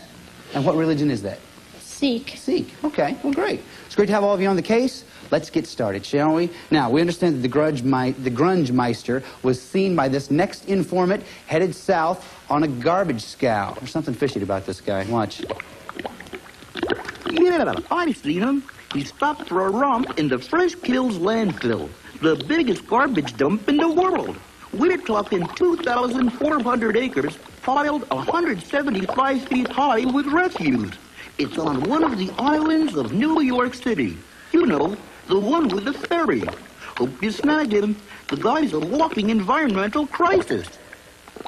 Okay, Gumshoes, which New York island are we talking about? Is it Manhattan Island, Staten Island, or Roosevelt Island? Okay, looks like everybody's ready. Capri's changing his mind. Now he's ready. Okay, Daniel, we'll start with you. What do you say? Staten Island. Staten Island. What do you think, Keisha? Staten Island. Staten Island. How about you, Capri? Staten Island. Staten Island. The answer we're looking for is Staten Island. Nice job, guys. So that means, Daniel, you have 70, Keisha, you have 70, Capri, you have 60. Very close game. That's the way to do it. Now, we know that Top Grunge is headed north. Greg? So yeah, Chief. Greg, I've got a fax coming in here. This machine is driving me crazy. Okay. Oh. All right. Well, it's from Governor Bruce Sunderland. It says, Top Grunge nearly ran me down on Block Island. He wants to pave my state and turn it into a parking lot for Massachusetts and Connecticut. I told him to take a hike and a bath. That's good advice, Governor. All right, thanks, Chief. Gumshoes, name the state that we're talking about. Is it Rhode Island, Vermont, or New Hampshire? Remember the clues that we heard from the facts. Governor Bruce Sunderland, Block Island, and borders Massachusetts and Connecticut. Daniel is ready, Keisha is ready, and Capri is ready. Daniel, we'll start with you. What do you say? Rhode Island. Rhode Island. What do you think, Keisha? Rhode Island. Rhode Island. Capri? Vermont? You're not sure about that? The answer we're looking for is Rhode Island. Yeah, that's what we're seeing. That's all right. Hang in there, Capri. You got it. You're right. Very close still. Daniel, you have 80. Keisha, you have 80. Capri, you're still in this with 60. Don't worry about that. Okay, so nice job from everybody. That can only mean one thing. It's time for the lightning round. So listen closely. We're going to give you a chance now for you to get some extra crime bucks. What it is that I have 3 questions here. Any one of you that answers any one of these correctly, I'm going to give you an extra 5 crime bucks. So hands on the buzzers. Get your buzzer there, Capri. Okay, listen very closely. Here we go. In Newport, the old stone mill is said to have been built by these Scandinavian seafarers. Were these sea warriors Huns, Vandals, or Vikings? Daniel. Vikings. Vikings is what we're looking for. Nice job. Okay. Takes you up to 85 crime bucks. Okay, listen closely. Number 2. Meaning divine guidance, it's the name of Rhode Island's capital. Is it Westerly? Daniel. Providence. Providence is right. Good job. You knew that one already. Good job. Takes you up to 90. Question 3, listen closely. In 1636, Roger Williams left the Massachusetts colony, establishing Providence. He fled Massachusetts to avoid religious persecution from which European country? Was it France? Keisha. England. England is exactly right. Nice job. Takes up 35. So that means at the end of 3, Daniel, you have 90. Keisha, you have 85. Capri, you still have 60. That's Greg? the way. Yeah, Chief. Greg, in my office, it says fax. Oh, just a second. I got to go help you. I'll be right back. What's the matter? I can't get it to work. It's... I'm going to smack it in the right place. All right. Read it to me. Well, you know, it just kind of says what it says. Well, it's got to be something. Read it. Okay, dear Chief, you are a chump. You and your glumshoes still haven't found me or Top Grunge. Catch me if you can. Regards to Acme SlimeNet. Signed, Carmen Sandiego. And then it goes on from there. Goes on. Yeah. What else does it say? It says, P.S. Nanny, nanny, poo-poo. Nanny, nanny, poo-poo? Yeah, I'm sorry. It's right there. It's right there. Nanny, nanny, poo-poo. Yeah. That does it. Detectives? Yeah, sorry. The gumshoe who puts Carmen Sandiego behind bars will get a free trip anywhere in the lower 48 states. I have had it. You know, Chief, I tell you, I would never call you a chump. I mean, you may have some chumpish qualities from time to time, but basically, Go you're away. Chump. A check. All right, Gumshoe, still a lot of work to do. We're looking for the pits and Top Grunge. Good luck for us, though. Acme Bugnet has just given us this information about a phone conversation between Top Grunge and Carmen Sandiego. Watch. Carmen, I'm cruising the eastern end of the Great Wall. It's kind of bumpy. Think I'll repave it. They'll be using your rear for retreads if you don't haul your asphalt out of there. Follow the wall to Shanghai Guan, where it meets the Gulf of Qili. Then dive in and lay low. But Carmen, that's water. Don't worry. It'll take more than just a dip in the sea to clean the grime off of you, Grunge. I hope you're right. I'd feel naked without my filth. Okay, Gumshoes, name the Chinese province we're talking about. Is it Hubei province, Fujian province, Yunnan province? Remember the clues that we heard? Eastern end of the Great Wall, Shanghai Quan, and Gulf of Qili. Daniel's ready, Gurpreet is ready. Keisha, waiting on you. What's the answer? There you go. Daniel, what do you say? Hubei province. Hubei province. Keisha? Hubei province. Hubei province. What do you think, Gurpreet? Yunnan province. Yunnan province. The answer we're looking for is Hubei province. Nice job, Daniel. Okay, Daniel, that brings you up to 100. Keisha, 95. Gurpreet, 60. Okay, for our next clue, it's time for us now. Weary of hearing your horrid voices down there. That seems to be our upstairs neighbor, Mrs. Pumpkin Clanger. Come on, let's go. That smelly motorhead has taken the pits to the city with the highest traffic density in the world. It's currently a British crown colony, but it's going to be returned to China in 1997. Now catch him and cease your chatter. Thanks. You're a doll. Okay, Gumshoes, name the city. Is it Hong Kong, Macau, or Shanghai? Remember the clues that we heard? Highest traffic density, British Crown Colony. Looks like everybody's ready. Daniel, we'll start with you. What do you say? Macau. Macau. What do you think, Keisha? Hong Kong. Hong Kong. How about you, Gurpreet? Hong Kong. Hong Kong. The answer we're looking for is Hong Kong. Nice job, Keisha and Gurpreet. So that means, Daniel, you have 100. Keisha, you have 105. And Gurpreet, you have 70. Nice job, guys. That's the way to do it. I wonder who would knock that slow. Let's go check on this. Yeah. Uh-huh. Yes. Oh. Hello. Look at this. Look who's here, huh? Hey, Chief, you speak a little turtle, don't you? You want to translate for us? Well, actually, that's a tortoise, and yes, I do speak tortoise. Hold him a little closer. Okay. Says his name is Rex. Mm-hmm. Oh, yes. And he saw Top Grunge. Top Grunge hauled the tar pits off the coast of Spain to the Balearic Islands. And, Grunge is getting perilously close to the Spanish royal family's palace in Palma. Well, thank you, Rex. And cowabunga to you, too, dude. Great. Okay. Thanks, Chief. Thanks, Rex. See you later, dude. Take it slow, bub. Ladies and gentlemen, Rex, let's hear it for him, shall we? Bye, bub. Okay, Gumshoes, name the island that Rex was talking about. Is it Menorca, Majorca, or Ibiza? Remember the clues that we heard? Balearic Islands, Spanish Royal Family Palace, and near Palma. Come up with an answer as quickly as you can, please. Hold it up here so I can see it. Gurpreet, are you ready? Hold it up there for me. Okay. Daniel, we'll start with you. Yeah, what do you say, Daniel? Ibiza. Ibiza. Okay. Keisha? Majorca. Majorca, okay. Gurpreet? No, Ibiza. Ibiza, okay. No, the answer we're looking for actually is Majorca. Nice job, Keisha.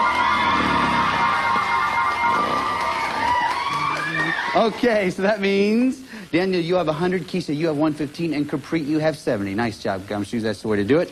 Now, it is now time for the final clue of this round, which means it's time for you to make a decision. It's time for you to decide how much you want to risk. If you're right, we'll add that amount to your score. If you're not right, we'll subtract it from your score. You can risk 0, 10, 20, 30, 40, or 50 Acme Crime Bucks. Now, take a look right over here, if you will, please. Here's a portion of the world where we think Top Grunge is headed. If you know a lot about this part of the world, you may want to risk a lot. If you don't know very much about it, you may not want to risk quite so much. So take a look at the map and think about it. How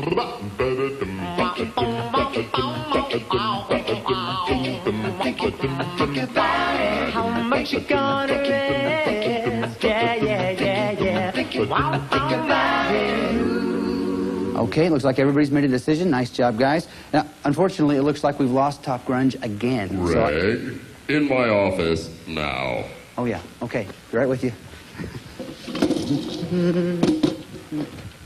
That's better. Thank you. I know where he went. How come you're always doing that to me? Because I can. Okay. Like I said, I know where he went. How do you know that? He stinks to high heaven, that's how. In fact, a colony of penguins just outside of Punta Arenas are catching a whiff of him right now. So head for the Straits of Magellan and corral the creep. Okay, thanks a lot. You know, by the way, do you know who's going to win the Super Bowl this year? Just do your job. Okay, sorry. Thanks a lot. Oh, and Greg? Yeah. Go away. Yes, thank you. Thank you. All right, Gumshoes, name the country that we're talking about. Is it Antarctica, Chile, or Argentina? Remember the clues that we heard from the voice. Colony of penguins, Punta Arenas, and Straits of Magellan.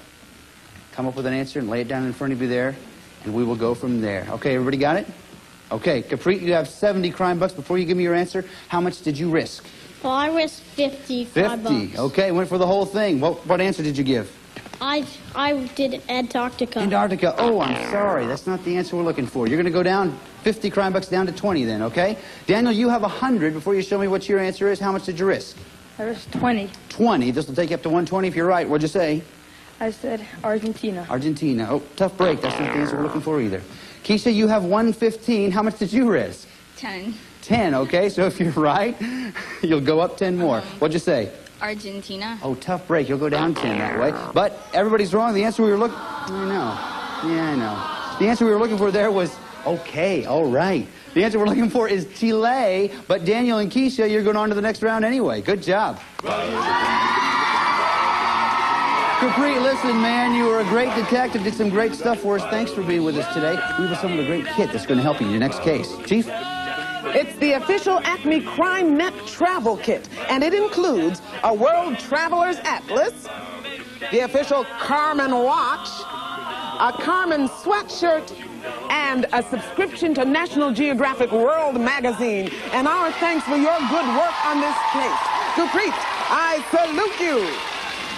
Thanks, guys. Okay, now it's time for you to go to Chile to try to come up with the tar pits and top grunge. Your job is to go find them and bring them back. But I want you to know, we did not send our agents out into the field unprepared. Chief, how about a briefing?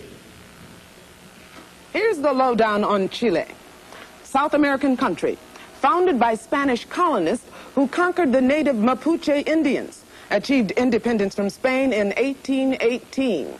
And the boys down at Photo Recon have put together a few slides. And start your search in Santiago, the nation's capital. Presidential Palace. In a 1973 coup, President Allende died here when the palace was bombed. Atacama Desert, driest desert in the world. There are areas where it's never been known to rain. Fits in perfectly with Top Grunge's approach to personal hygiene.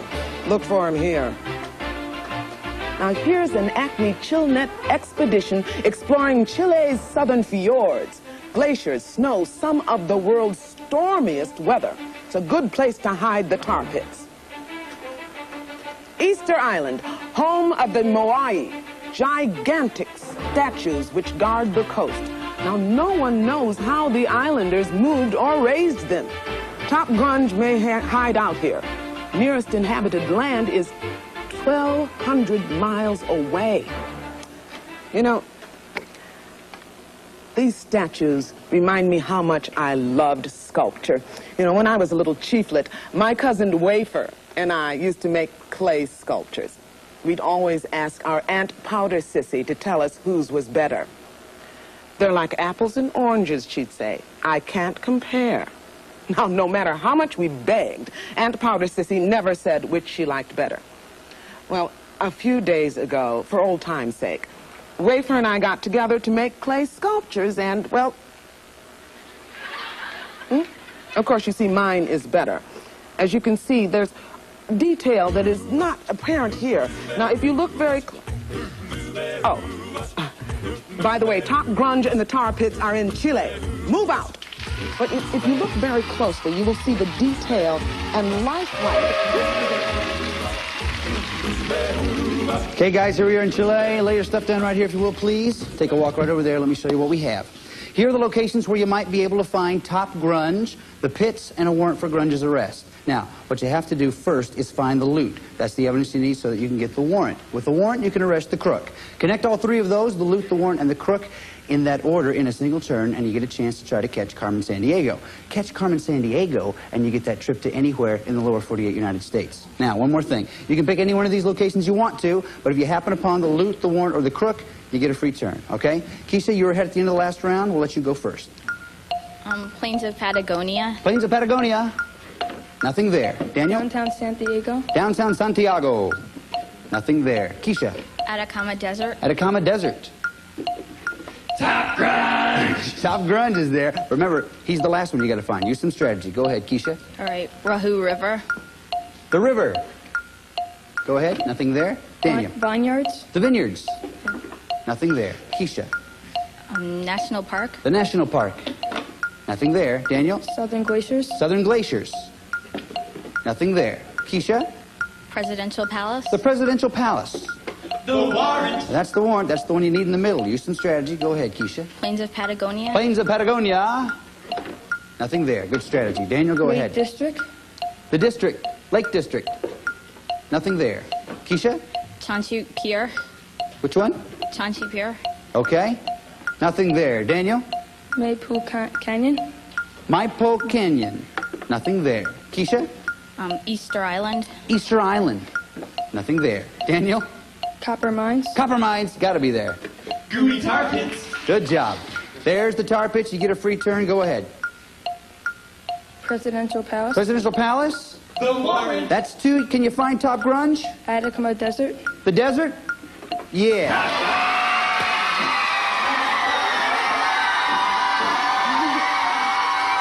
Yeah.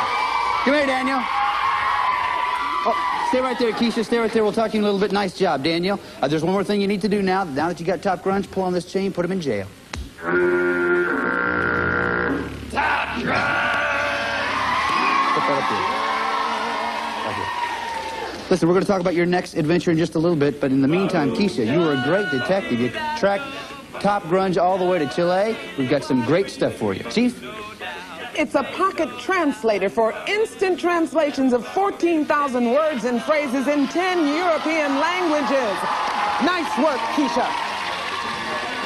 Okay, Daniel, I have a little paperwork for you to do, as most detectives have to do. Open up this portfolio. There's a pen inside. What I want you to do is write down where you'd like to go if you catch Carmen Sandiego and get that trip. And he already knows, because he's already writing.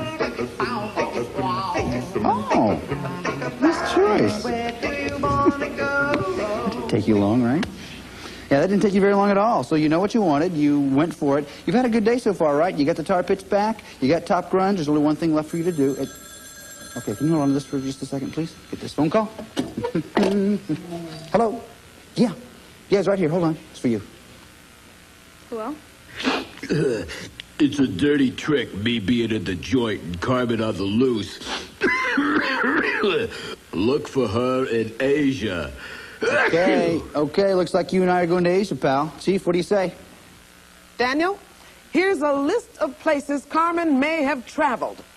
Turkey, Jordan, Iraq, Kuwait, Pakistan, China, Nepal, Laos, Vietnam, Malaysia, Brunei, South Korea, the Philippines. I feel good. Greg, take Daniel to the map.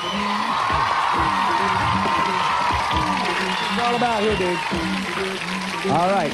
Oh, you got a little fan club over there. All right. Listen, this is what it's all about. It's time now for you to track Carmen Sandiego through 7 different countries, identifying each country with a marker. If you're right, you'll hear this sound. But if you're wrong, you'll hear this sound. Yeah. But if you're wrong 2 times on one question, don't worry about it. Leave it where it is. Leave the marker where it is and go on. But if you're right 7 times in 45 seconds, you will then win that trip to wherever you wrote down in that portfolio. Sound good to you? Yes. Sound good to you guys? Yeah, that's what I was looking for. All right, now, I want to show you this continent here is a little wider than normal, than the ones we normally have here. So I just want to show you exactly what we have. Over there's the Mideast, here's Southeast Asia, and over to your left is the Pacific Ocean that way, okay? You ready to get started? Yes. Let's go do it. Cheer them on, guys. Here we go. Let's get 45 seconds up on the clock. Cheer them on, folks. Here we go. On your mark. Get set. Go. Carmen went to Jordan. No, that's not it. Try it again. That's not it. Is that too wrong? Come on this way. Come on, Daniel. Come on, come on, come on. South Korea. Carmen went to South Korea. Yeah, let's go. Come on. Carmen went to the Philippines. The Philippines. Come on, come on, come on, come on, come on. Carmen went to Kuwait. Kuwait. That's it. Come on. Carmen went to Vietnam. Vietnam. No, try it again. Try it again. No, try it again. Come on, come up here. Carmen went to Pakistan. Pakistan. Did you get that one? No, that wasn't right. Ran out of time. Only 3 and 45 seconds. Give him a hand, folks. Come on, Danny. Come here, dude. Tough break, man. I tell you, sometimes Carmen is just tough to catch. But you had a good day anyway. You got top grunge. You got the pits back. That's not bad. What do you think, Chief? Well, Daniel, we're all proud of the good work you did throughout the day. But we here at headquarters, well, we pitched in and we purchased a portable CD player we thought you might enjoy and a selection of CDs from around the world. Hey, that's not bad, right, CD? You can use that, right? All right, listen, I know you've been working hard for us all day. There's one more thing I want you to do. You know what it is? Let's do it.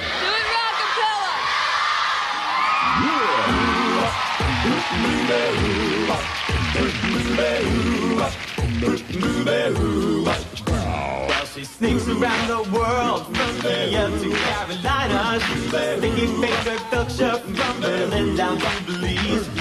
Take you for a ride on a slow boat to China. Tell me where in the world is Carmen, San Diego.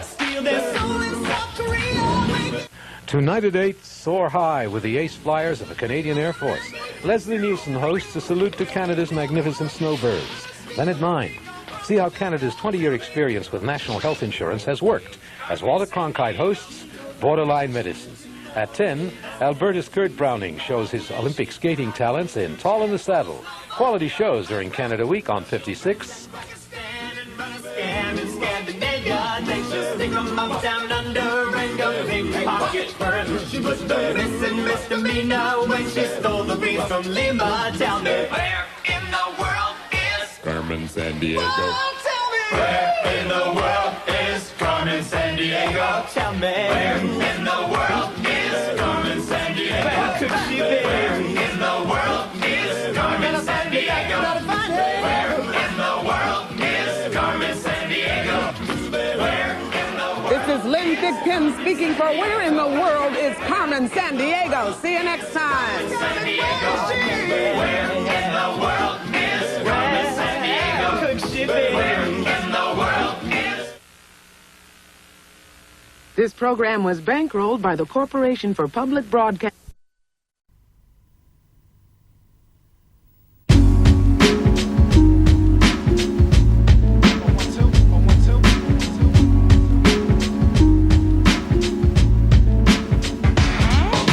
Take me down, 6 underground, the ground beneath your feet. Laid out low, nothing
T.S. Turner was a city smart kid fighting his way off the street until he was framed for a crime he didn't commit.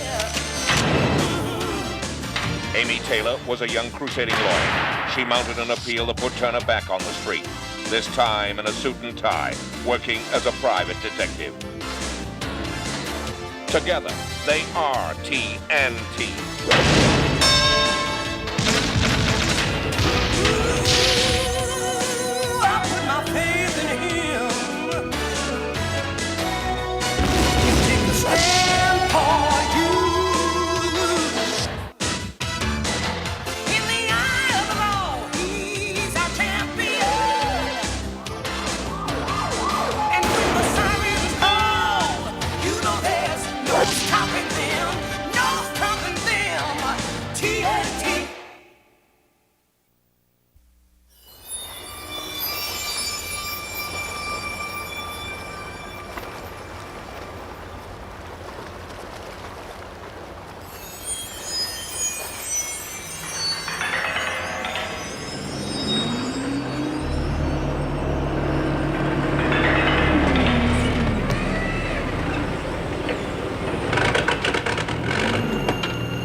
Fabian, what are you doing out here? I want to go with you when you sail, Cap. You picked a bad night to run away, son. But I have to see all those places you talked about. You better get home before your mom finds out you've disappeared. What's going on? Who's the kid? And nobody. It's a kid that wants to run away to sea. Better crawl underneath that fence before I call security.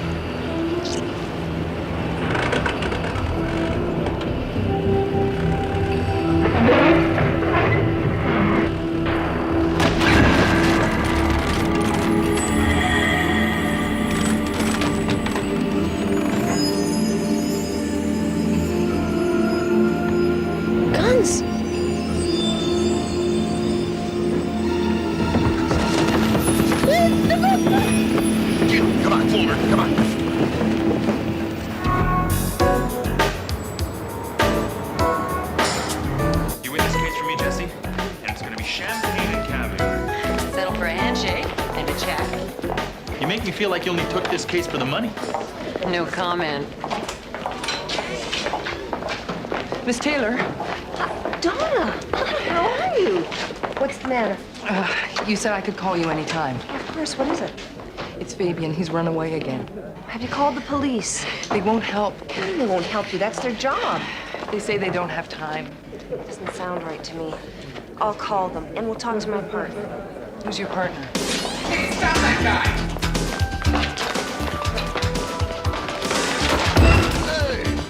Brother? That's my partner.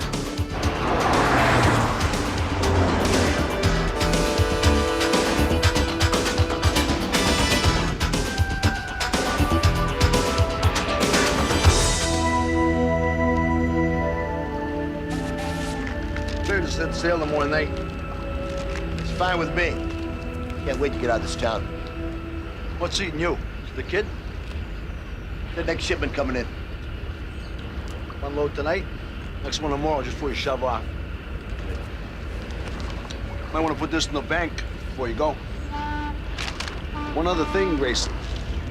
Change your mind, you put that kid ashore. I personally guarantee you'll find him floating in the bottom of the harbor. Heard what you said the first time. You don't want to kill him? Drop him off at some island someplace. I don't care. Just so long as he never makes his way back here again.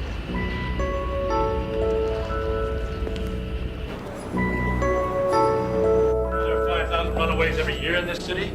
Not to mention the kids who come here from God knows where. We just don't have the manpower to do a door-to-door for some kid who's probably walking back into his mother's apartment right now. Yeah, and what if he isn't? He's been gone less than 24 hours. Yeah, and he's run away 6 times in the last year. Amy, we filed a report. Thank you. Listen, a kid doesn't run away from home unless he's very unhappy there. You want to meet his mother? She works 2 jobs, 14 hours a day, and that kid's the only happiness she knows. Come on, Donna. Let's see if T.S. found anything.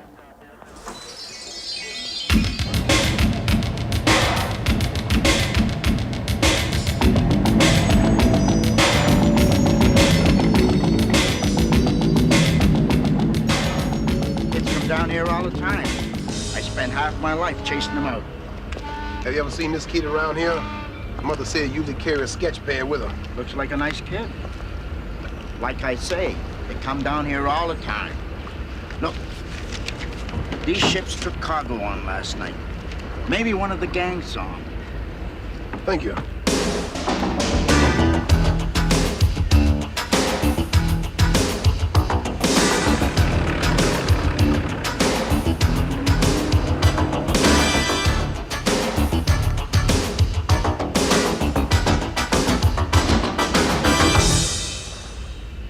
Yeah, I've seen this kid before. Comes down here all the time, drawing pictures. Did you see him last night? I wasn't here last night. I was taking on some cargo myself, down at the local watering hole. You might want to check out the Nina, though. Nina, what's that? South American freighter. Kid's pals with the skipper.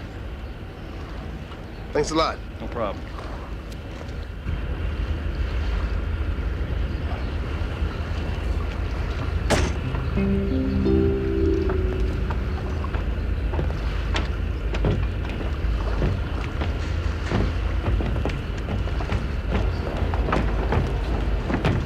Excuse me, sir, you the captain?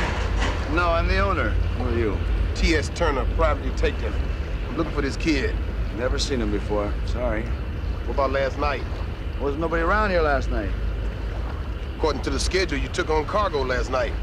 Oh, you're right. Mind if I see the captain? I'm looking for him myself. He's not here. Then you wouldn't mind if I take a look around, just in case a kid got on board when wasn't nobody here last night. You want to search the ship. You're gonna need some paper. Thanks for your help. These are very good. The teachers say he could be an artist. Maybe even an architect. Why does he keep running away? He's a dreamer. Just like his father was. All he wants is adventure and faraway places. Maybe it's in his blood. But he always comes back to you. Yes. But I'm just so afraid of losing him. Well, any luck? I'm not sure. Hey. Your son draw these? Yes, he did. It's pretty good. Hey, I seen this dude before. Nina.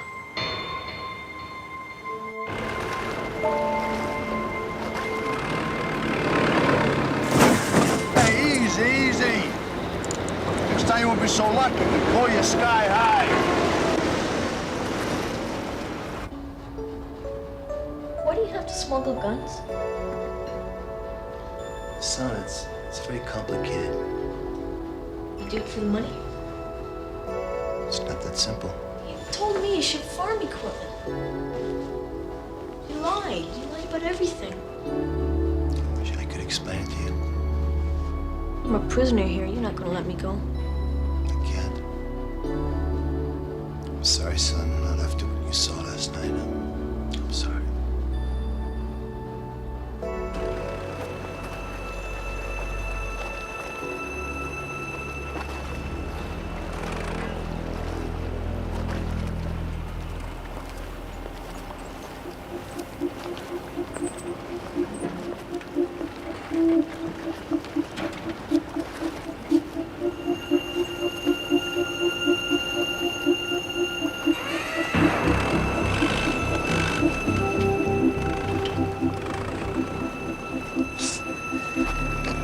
Got some spare change? Get us one. Okay. Okay, give me a hand. Throw him into the harbor.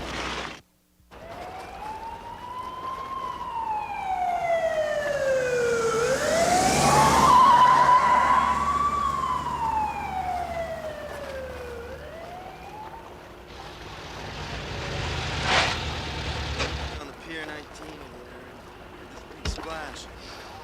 So we went over to see this guy floating in the water.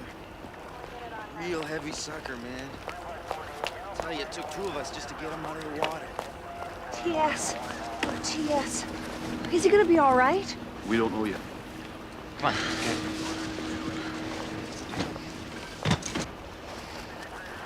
Excuse me, officer. I wonder if you can tell me what went on here tonight. Who are you? Amanda Taylor. The man in the ambulance works with me. Oh, I see. Well, it looks like he was mugged and robbed. They took his wallet and ransacked his car. Any idea why he was parked down here, Counselor? No, I don't. I didn't think so.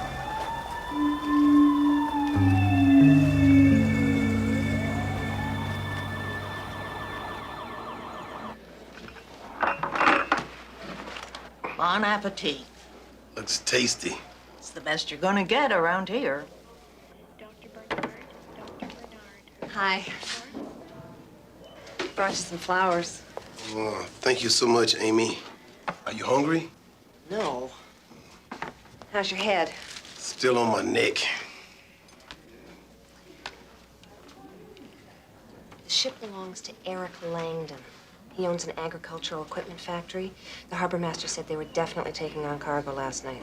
You checked it out? Yeah. They were loading all right, but I don't think they were loading tractors. I think that kid found out what they was really loading on that ship, and they forced him to stay on board. I'm gonna talk to the captain. I tried that already. I don't think they liked your approach. Hold it, Amy. I'm going with you. Uh-uh. You stay in bed, rest your head. He tries to get up, hit him with the bedpan. My pleasure. Think I'll finish my breakfast. Hello there. I'm Captain Grayson. Thank you. How can I help you? I'm looking for a boy. I believe you know him. His name's Fabian. I know him quite well. Why, did something happen to him? Well, his mother thinks he's run away. He's been missing for almost 2 days. Oh, yeah, he talks about running away a lot. Guess he's lured by the excitement and romance of the sea. Is it possible he could have gotten on board while no one was around? Well, anything's possible. Come on, we'll have a look. I've showed him all the hiding places. It shouldn't be hard to find him. This is my cabin. You know, I was about his age when I ran away to sea. Really? Would you like a drink? No, thank you. Mind if I indulge? Go ahead.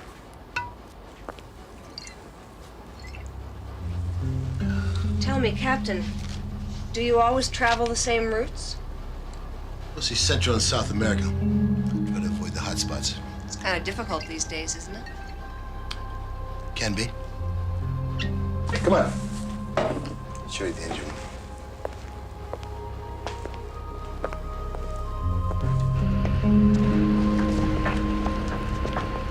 Watch your step here, Miss Taylor. The boy's mother will be relieved to know her son isn't stowed away on a ship about to weigh anchor. How is she? How was your mother when you ran away to sea?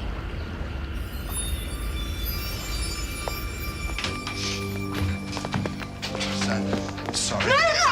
Come here! Come here! Come here! Shh! Try to understand. I hate you! These people need these guns. Because we're killing!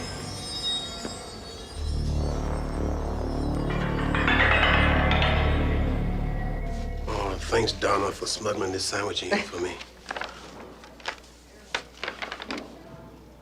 You know, when I was small, I used to think about running away also. But I didn't realize my mother was doing the best she could with what she had. I wish I had more time to spend with Fabian. It's so hard with work. If only his father was still around. It's okay, Donna. Don't worry. You're doing just fine. We'll find him for you. That's a promise. I think he's on that ship. How do you know? I saw some of his sketches. But not him. No, but I have reason to believe he's okay. If we're gonna find your son, I need your help. Mine too? You stay where you are, or I'll send that nurse in.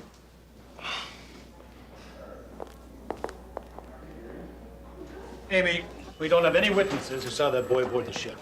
All we got is your claim.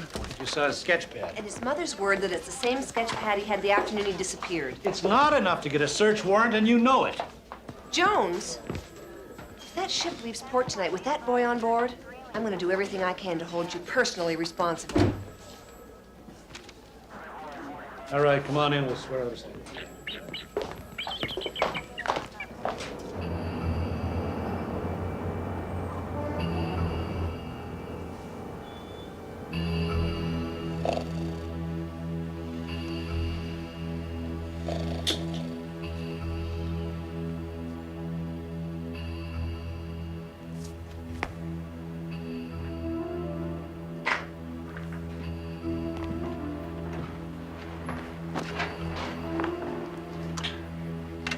You sure you're okay to do this? I'm a fast healer. And besides, I gotta do it for his mother. I gave her my word. It was a mean hit you took.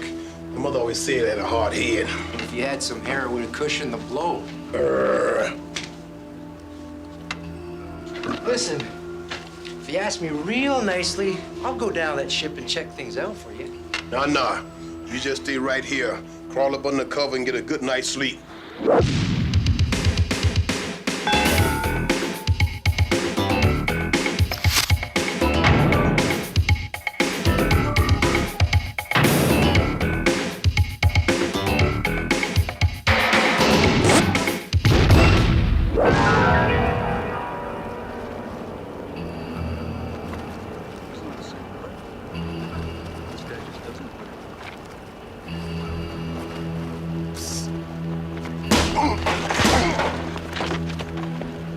Carry no spare change.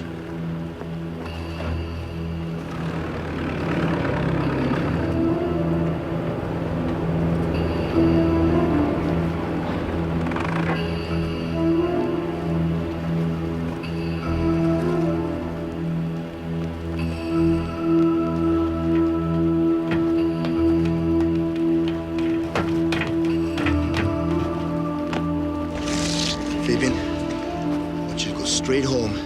Don't tell anybody what you've seen or heard here. Do you understand? I hope I never see you again. Okay. Maybe someday you'll understand, okay? Now go on, get out of here. Hold it right there.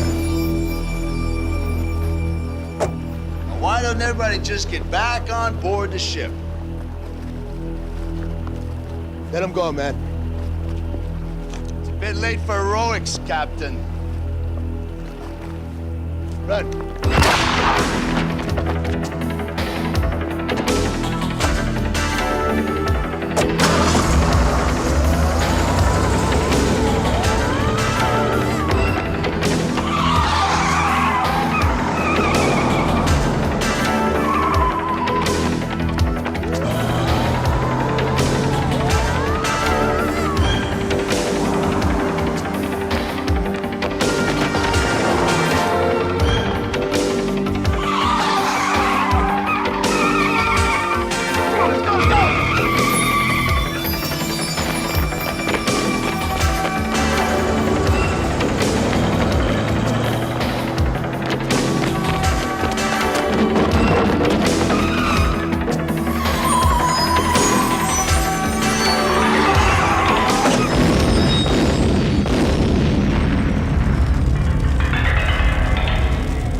Okay, little buddy?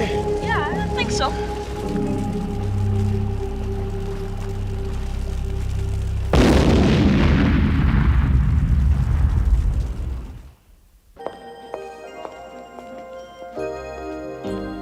want to make your mother proud of you, you'll stay in school, get a good education, and learn to become an architect, and never run away from home again. Because your mother really loves you, she cares about you.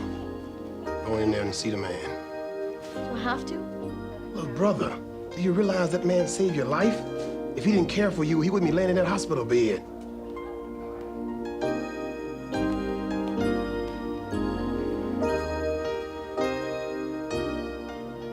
Captain? Hey, Fabian. What's gonna happen to him? Unfortunately, gun running's a pretty serious offense. I don't think what he did for Fabian is going to be able to keep him out of prison. How you doing? I'm good. How are you? Better than I should be.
look at the tail of the tape for this super fight. Hagler and Leonard.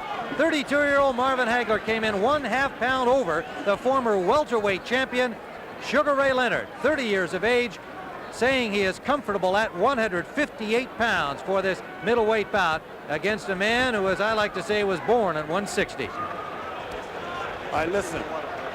I gave both of you your instructions in your dressing room. I want to caution you again. Obey my commands at all times. Shake hands and good luck. Good.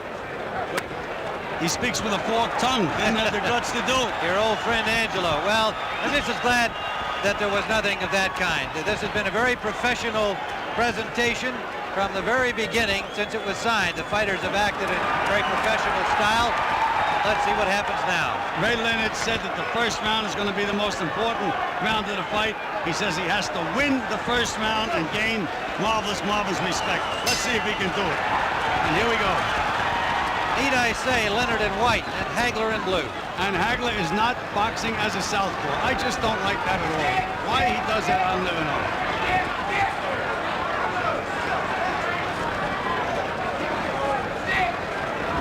Well, part of the closed-door strategy this week on the part of Hagler may well have been to work on this. Coming out at the beginning of the fight, opposite his normal weigh-in, Sugar Ray Leonard throws the first punch of the fight.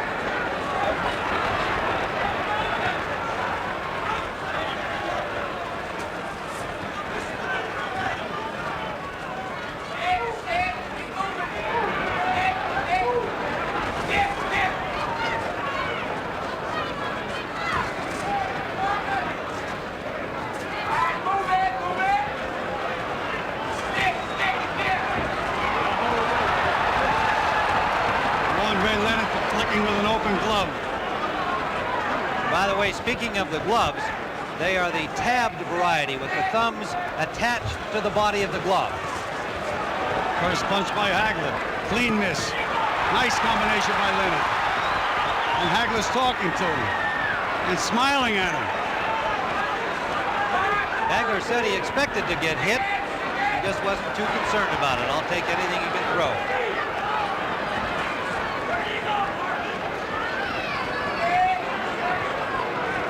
Leonard has used all of this more than 21-foot ring so far. A brief flurry, no damage.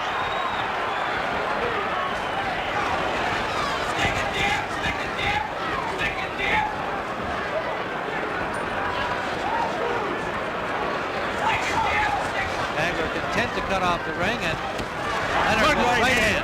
Good right, solid right hand by Leonard. Now Hagler's mad. Now Leonard's boxing southpaw. Trying to do a psych job on Marvelous Marvin, and now Hagler's boxing southpaw. Tough to keep up with these guys. There's the shots.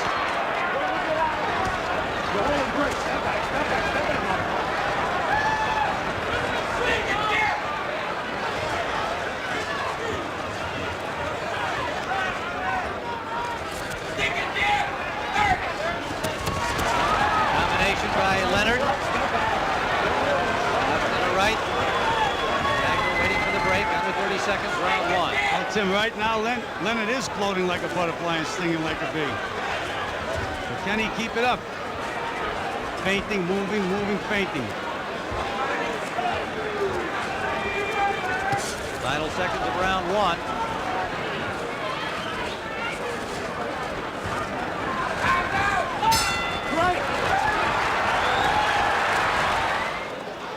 Here's that. Well, that one didn't get in, but the left hook did, Tim.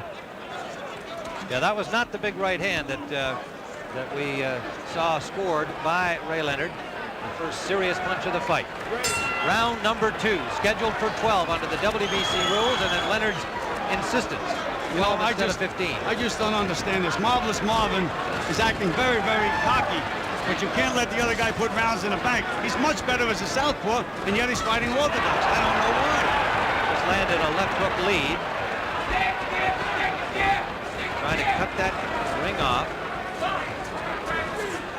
Tim, if he fights orthodox style, he's not going to win this fight. He's going to have to switch around.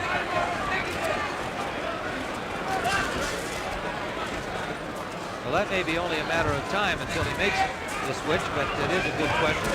I think each of them is trying to gain that psychological edge. Yeah, but Tim, the rounds go in the bank. Give me a psychology good for a minute to make sure you win the round. Holding and shows a smile to the crowd as Hagler bang on his body.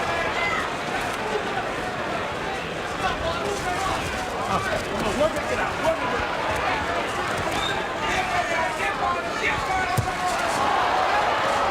Lifting right hand by Leonard. Surprising punch from him. Stick it there. Stick it there.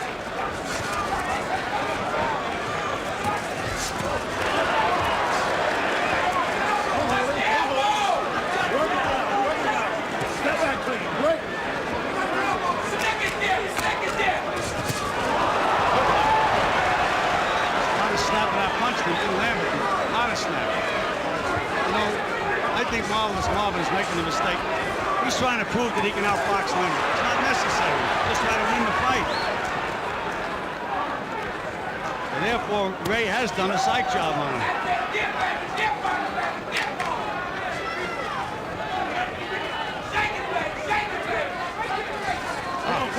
Don't hold it, Ray.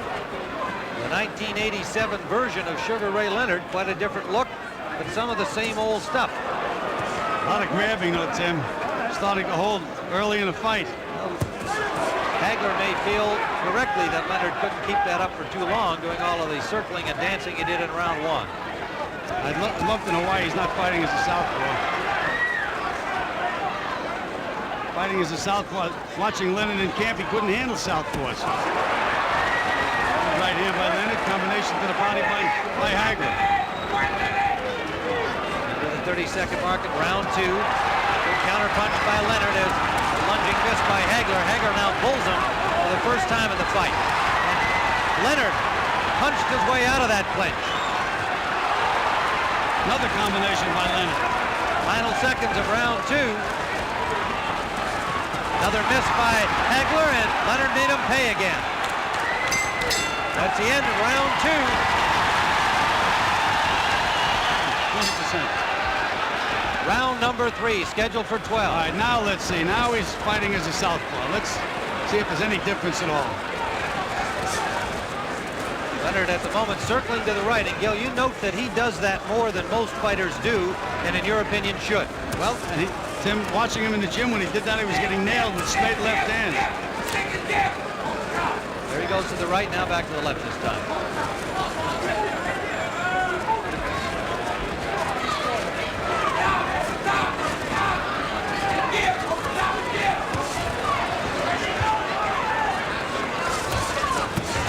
Left landed by Hagler, his first heavy punch of the fight. Much better as a southpaw, Tim. That's why I don't understand him giving Leonard the first two rounds. We scored them both for Leonard, and I would expect the judges did as well.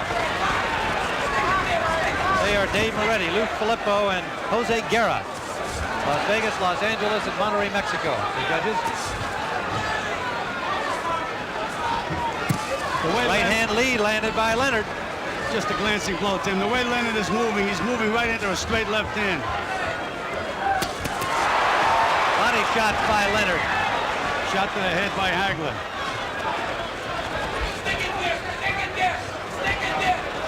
Again, the movement by Leonard as in round one. Hagler was a little slow getting off that time, Tim. A little slow.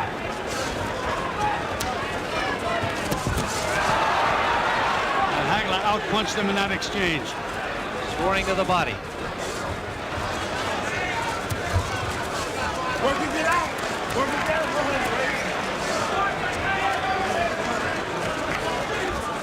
Leonard's still showboating. Take it there.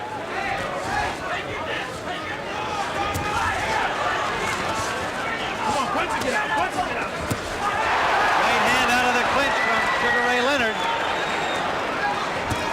Right hand lead scored.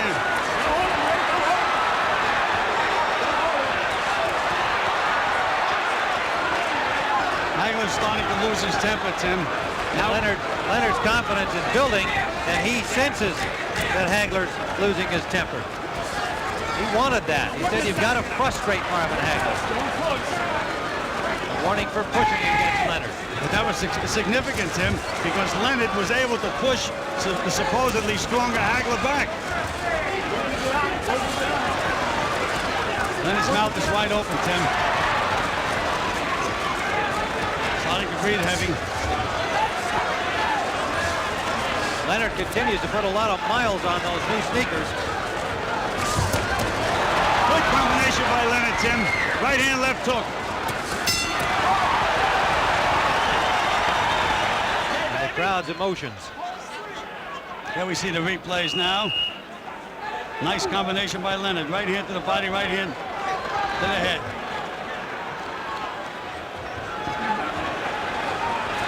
Round number 4, both fighters on their feet early, but the stools were not out of the ring.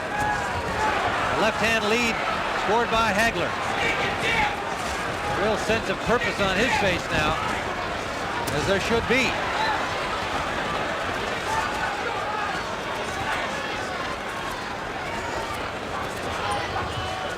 Well, you know, Tim, we say that the ring is square, it's not round. But so far, Hagler has not been able to put Ray on the ropes or trap him in a corner where he wants him. Missing, missing, missing. Ray's very relaxed in there, thinking all the time.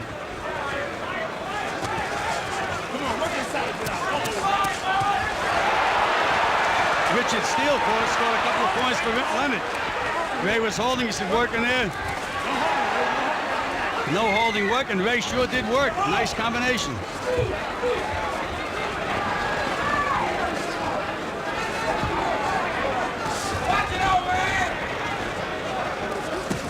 Oh, low blow. And a hard low blow.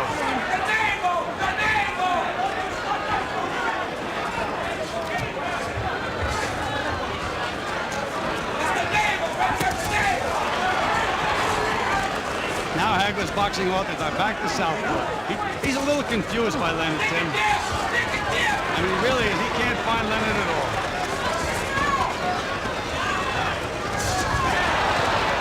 Straight left hand by Hagler. Got the left hand, not a lot on it, but he scored it. That's what we call a range finder. He's had trouble finding the range thus far.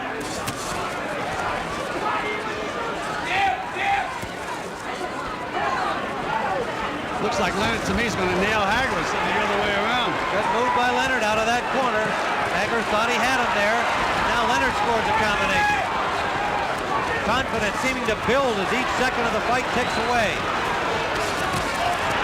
Good body shots by Hagler, though, Tim. They're hard punches. Hagler's body punches. He's got to land them. A little showboat punch from Leonard. That brought the crowd alive, many of them to their feet. A great performance by Sugar Ray Leonard so far, Tim. Great performance. Under 30 seconds in round 4. Well, good combination again. Leonard timing things perfectly. I don't know why Hagler's laughing, Tim. The rounds are going in the bank. Landed a left there. Leonard walking away contemptuously. Shook his head and it didn't hurt.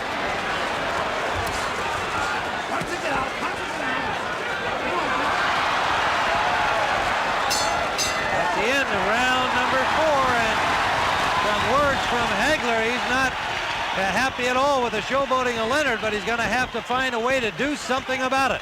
Right here, look at it. Here. When you don't have any respect for a guy, Tim, you can do things like that, and apparently Ray Leonard doesn't have any respect at all for Marvelous Marvin Hagler. There it is again. Little low.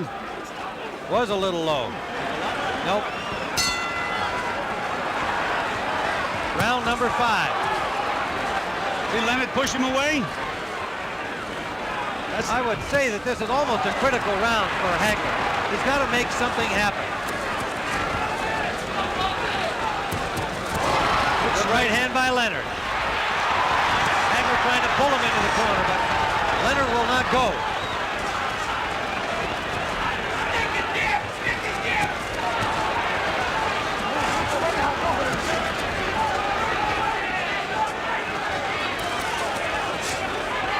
Looks like Leonard is starting to find the range more with his right hand. There it is again.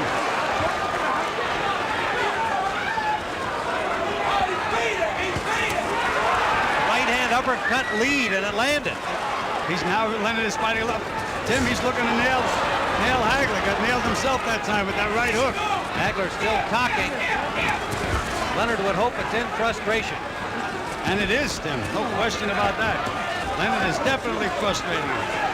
Short chopping right landed by Leonard. He has Leonard on the ropes. Can't hit him when he's on the ropes or in the corners.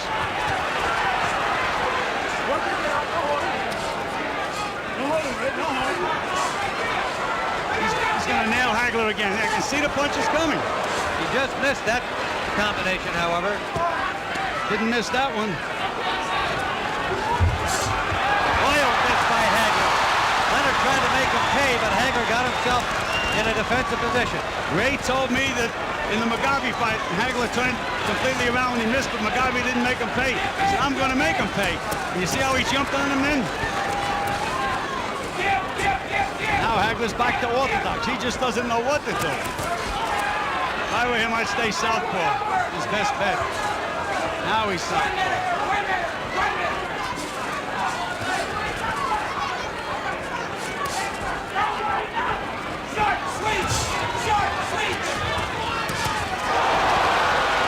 By Leonard. Hagler's starting to get the range a little bit now, though, Tim. Finally got him in the corner, landed a left. So like it's just was starting to get the range. The conditioning of these two athletes is extraordinary. Hagler's solid right by Hagler. He's starting to get the range, Tim. You can just see it. That one forced Leonard to grab him. No question, Gil.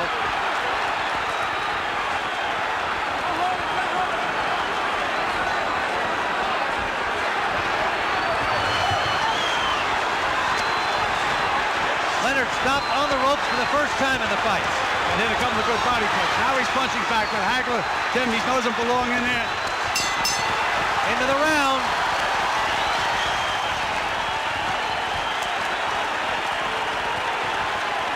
Angelo Dundee. Let's go back into that round. The best so far by Hagler. A little muscling to set him up. A short left and a hard right from underneath, and that wobbled Ray. Knocked him backwards. Here we see it again, Tim. A little closer range. There's that uppercut. Right uppercut.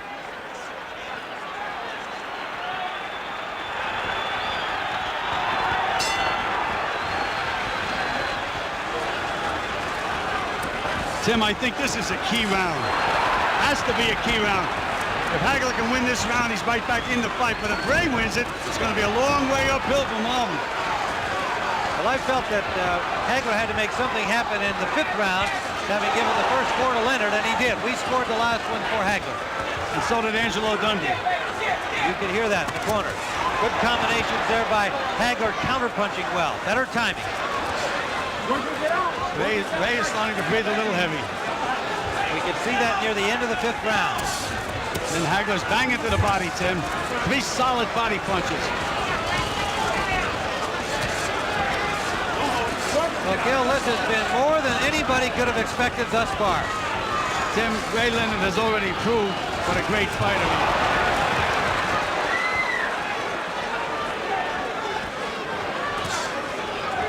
Hagler's starting to get the range, getting him where he wants him, and Ray is starting to breathe heavy.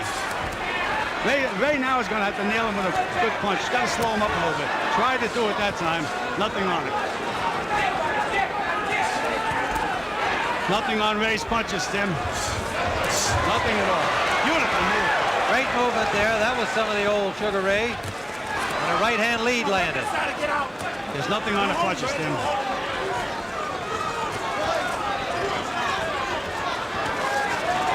Marvin is very, very slow right now. Tim, too. He's just plodding in there. Well, the pace has been furious. Even though Hagler didn't throw a lot of punches the first 3 rounds, he used up a lot of energy trying to cut off the ring. Is he missing? Whoa! And Ray is doing nothing to make him miss. He's just missing. Short punches inside by Ray. Hagler looking a little arm weary as Ray is right there to be hit. Now Leonard punches back.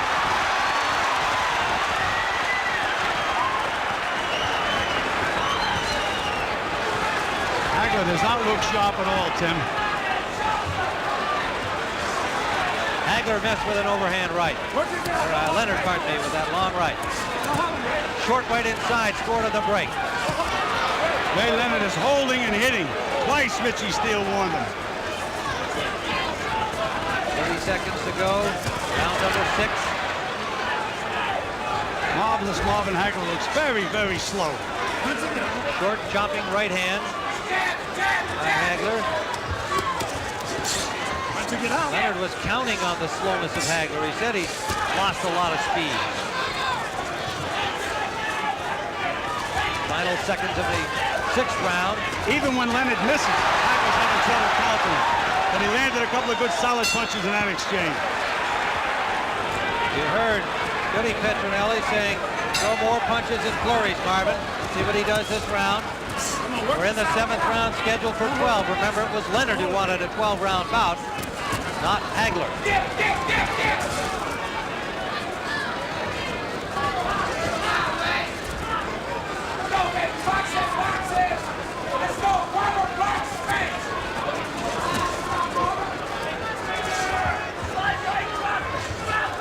Hagler is just a little slow getting off, Tim. Gets Leonard in position. By the time he makes up his mind to punch, Leonard's gone. On the other hand, Ray has also slowed his footwork pace, but he landed a good left hook, and he got one back from Hagler. Hagler's was a harder punch. Nailed him again, Tim.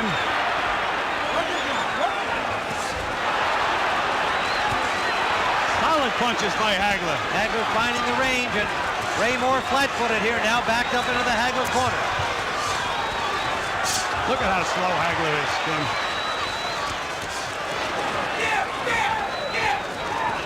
What Hagler should be doing is just banging to the body. Ray is moving his head. The body doesn't move, it stays there. There he goes to the body. That's where he should be banging away.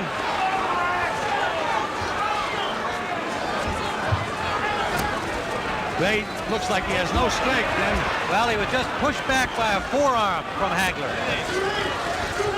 He's going to have to find it from somewhere.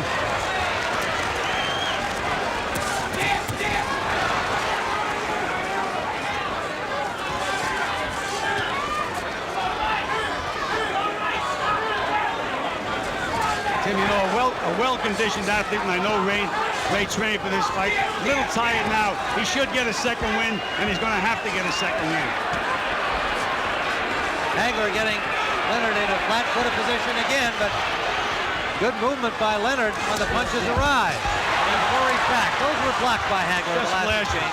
Hagler's landing the solid punches at this time, Tim. And Ray is very tired. You know, Tim, when you're a little tired, you're a little better puncher, too. You know, you got to be flat-footed. Hagler's been able to pick off the last several combinations with his gloves.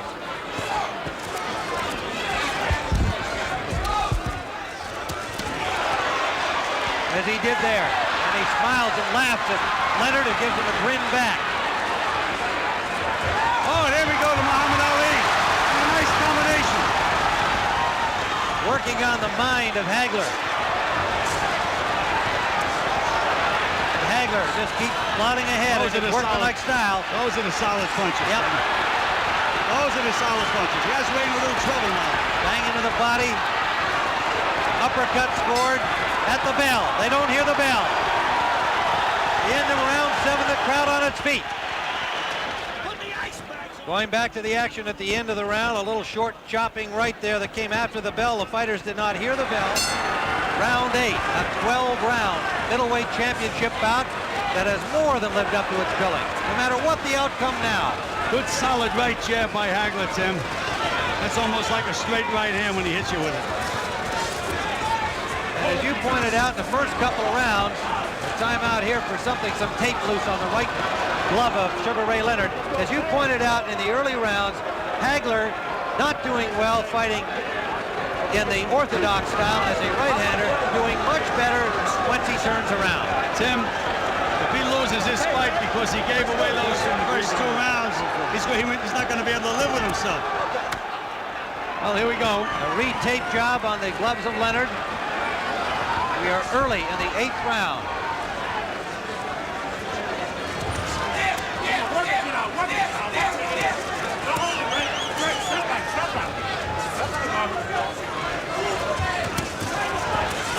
many of boxing's observers, Hagler never said this would be an easy fight.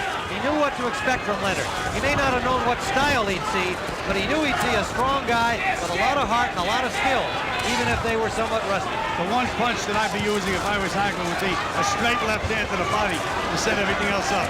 He hasn't been using that as yet. He's thrown out wide left hand.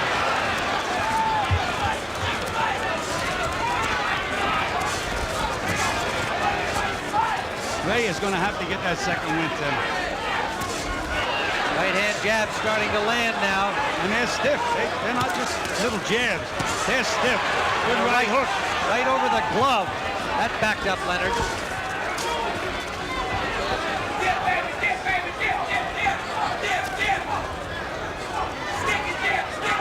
Leonard bidding to become one of only 10 boxers to win 3 titles in 3 different weight divisions. I can't believe Leonard's legs, Tim. Moving beautifully.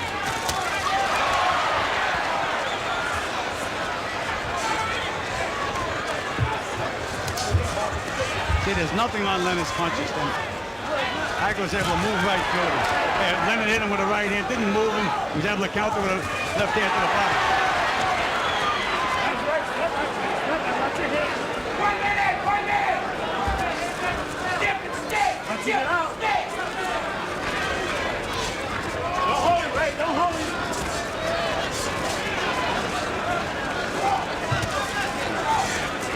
If I was Ray, I'd really try to load up and nail Hagler now. The guy's getting overconfident. They tried it. And he took a left and pushed him back. There's those body shots again. Look how much Marvelous Marvin misses like. But he doesn't get discouraged. He misses, he punches again. Leonard standing there willing to trade. Now that's a mistake. That is a mistake.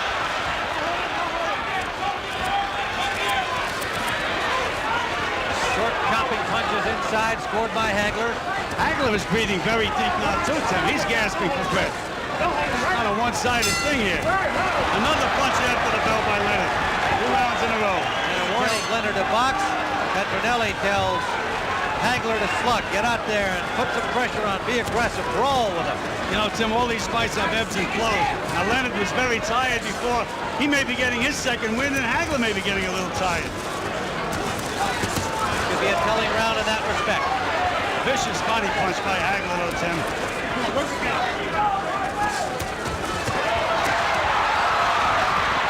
Flashy combination, but only one of the punches landed. He was able to escape, however. His footwork continues to be Hagler was just so slow getting off when he has Leonard on the ropes. He should let that left hand to the body go right away. And then he can throw the other punches. But he looks for openings. By the time he looks, Leonard's gone. Ray Leonard warned for holding again by Richard Steele. Again, Leonard flat-footed on the ropes, but Hagler not getting much done. He's trying to hit the head. The body doesn't move. Just bang to the body. Nice combination by Ray. There's a solid. That was the best punch of the fight. Hagler straight down the middle. Best punch of the fight for Hagler. Hagler backing up Leonard into the Leonard corner. Short right uppercut. He's nailing him now, Tim. Right to the chin. That's where he has to put that left hand. Leonard in some difficulty. Hasn't thrown a punch out of this corner. Now he does. Trying to bang his way out. Look at that determination of Ray Leonard. You talk about a champion. What a display. Absolutely gritted his teeth. Look at him go. Again, in the middle of the ring, and Hagler stays there and punches back. A right by Leonard. What a display, Tim. You talk about a champion, but he's got that solid rock to move, and Hagler just keeps methodically moving forward. Under a minute to go, round 9. Most of the crowd here on its feet. Trading over there on the far side. Again, Hagler gets the best of it, but Leonard just keeps firing. Leonard is punching in desperation now, though, Tim. Really trying. What a display. Leonard holding on, and Hagler just slapping him. He's tired, Tim. Look at those arms. Yeah, but he tries to be tricky. Nothing's going to help him, though, Tim. Not when he's tired the way he's tired now. Hagler trying to find openings. Maybe a little arm weary, Gil. He's not throwing enough punches. Well, we said they were going to have to fight, and they're fighting. They're both exhausted from this round. That's the end of this 9th round, an incredible round. There it was. Straight left hand down the pipe from Marvin Hagler.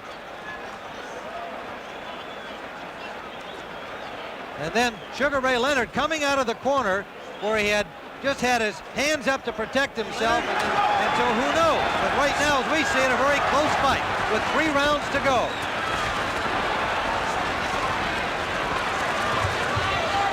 The early rounds going to Leonard on our scorecard. The later rounds going to Hagler. Looks like Leonard has his second win, Tim. He's bouncing, moving. Tim Ryan, Bill Clancy with Jim Hill. This is round 9, scheduled for 12. Not often you can build something as the super fight and expect to get one. We've already had it here.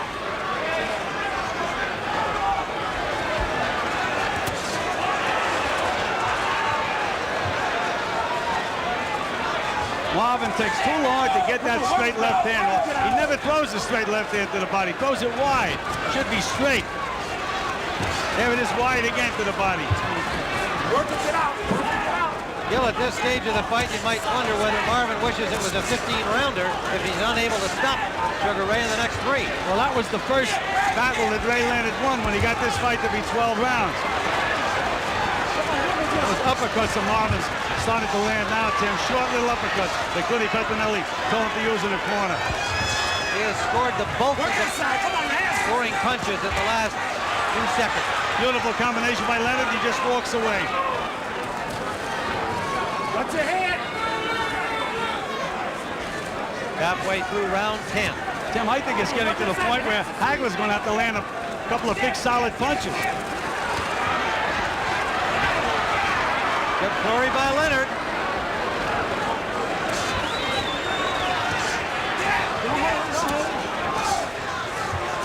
Richard Steele is doing a good job as a referee, Tim.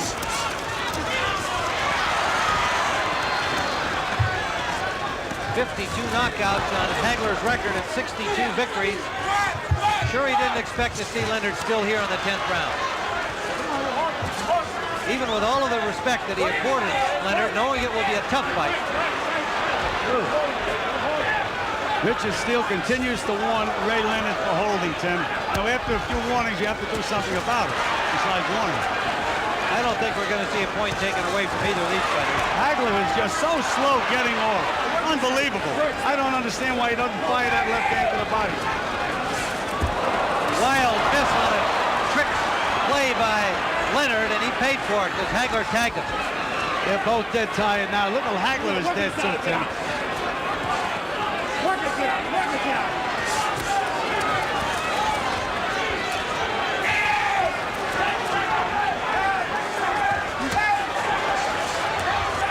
Leonard has never been able to back up Hagler in this fight, even in the rounds in which he scored 4 points. Round 11. You heard Angelo Dundee tell Sugar Ray he was 6 minutes away from the championship. Much of that, of course, is a confidence-building psych job. Whether that's the case is in the hands of 3 judges at ringside. Tim, I think Marvin is going to have to win these 2 rounds to retain his title, and he's going to have to land some big punches. I have Hagler at 5-4 with 1 even at this point, but a very close round in the 10th that could easily have been scored for Leonard. Dave Moretti from Las Vegas, Lou Filippo from Los Angeles. And So slow getting off, Hagler. He's got the shot. Beautiful combination by Leonard. Right hand, left hook. As Angelo told him, he said, come back with the hook, and he sure did. Another left hook by Leonard. Right hand lead. Tim, it's a jab, but again, it's like a straight right hand. Solid punch.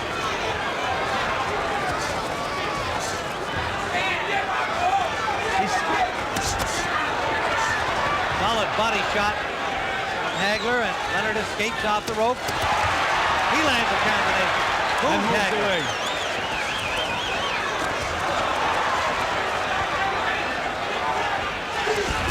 You know, you mentioned that Leonard was tired. Hagler's not fresh as a daisy either, you know.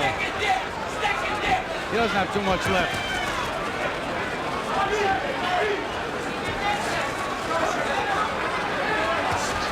Damn it.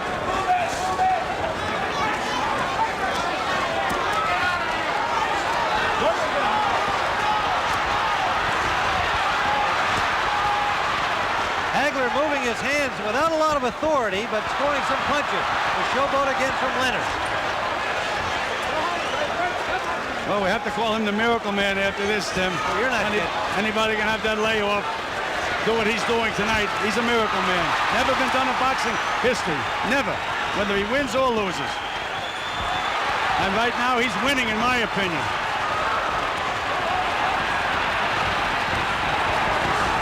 Hagler missing wide open target as Leonard just leaned back away from the punches.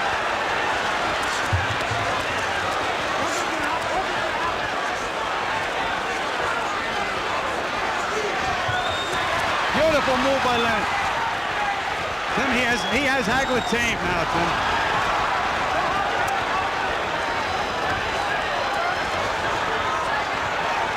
Hagler can't let that left hand go, Tim.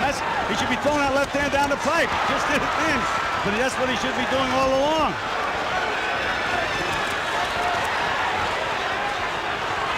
Leonard has played with Hagler's mind throughout the fight, and by being fresh enough here in this 11th round as he looks to his corner at the end of the round.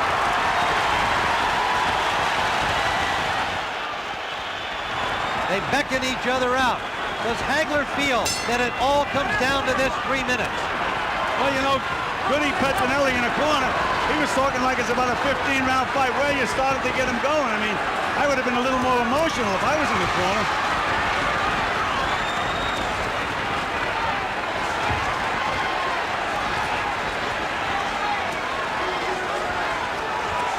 There's Hagler for the first time threw that straight left hand down the pipe to the body. There we go. We've got this close on our scorecard with Leonard slightly ahead. I think Hagler has to realize that the sentiment is just going to have to be with Leonard, that he's got to feel he's got to knock him out to retain his title. But that's not what they tell him in the corner, Tim. They're talking to him like it's an IBM meeting or something.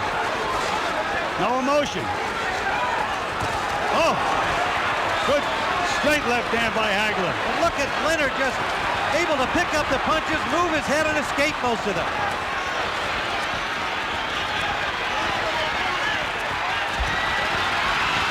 And Leonard flurries against Hagler and now escapes from the corner. Ray Leonard is having fun in there right now. What a story. He's looking at the corner. I don't know why.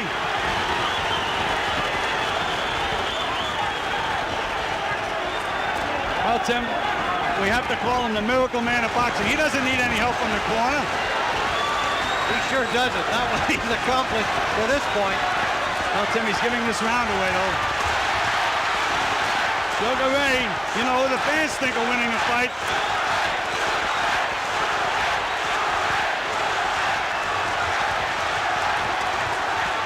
Less than a minute to go in the fight. Now Hagler with a little showboat. Some shuffle back from Ray. Look at Ray Leonard. What a cocky kid.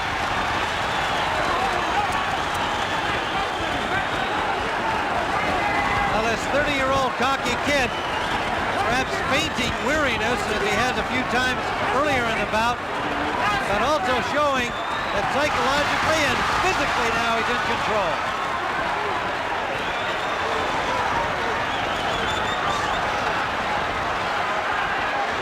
Going to be interesting scoring, Tim. You know, do you like the plotting guy or do you like the flash? Leonard busy on the rope. Hagler trying There'll to be keep no him there. knockout. No knockout.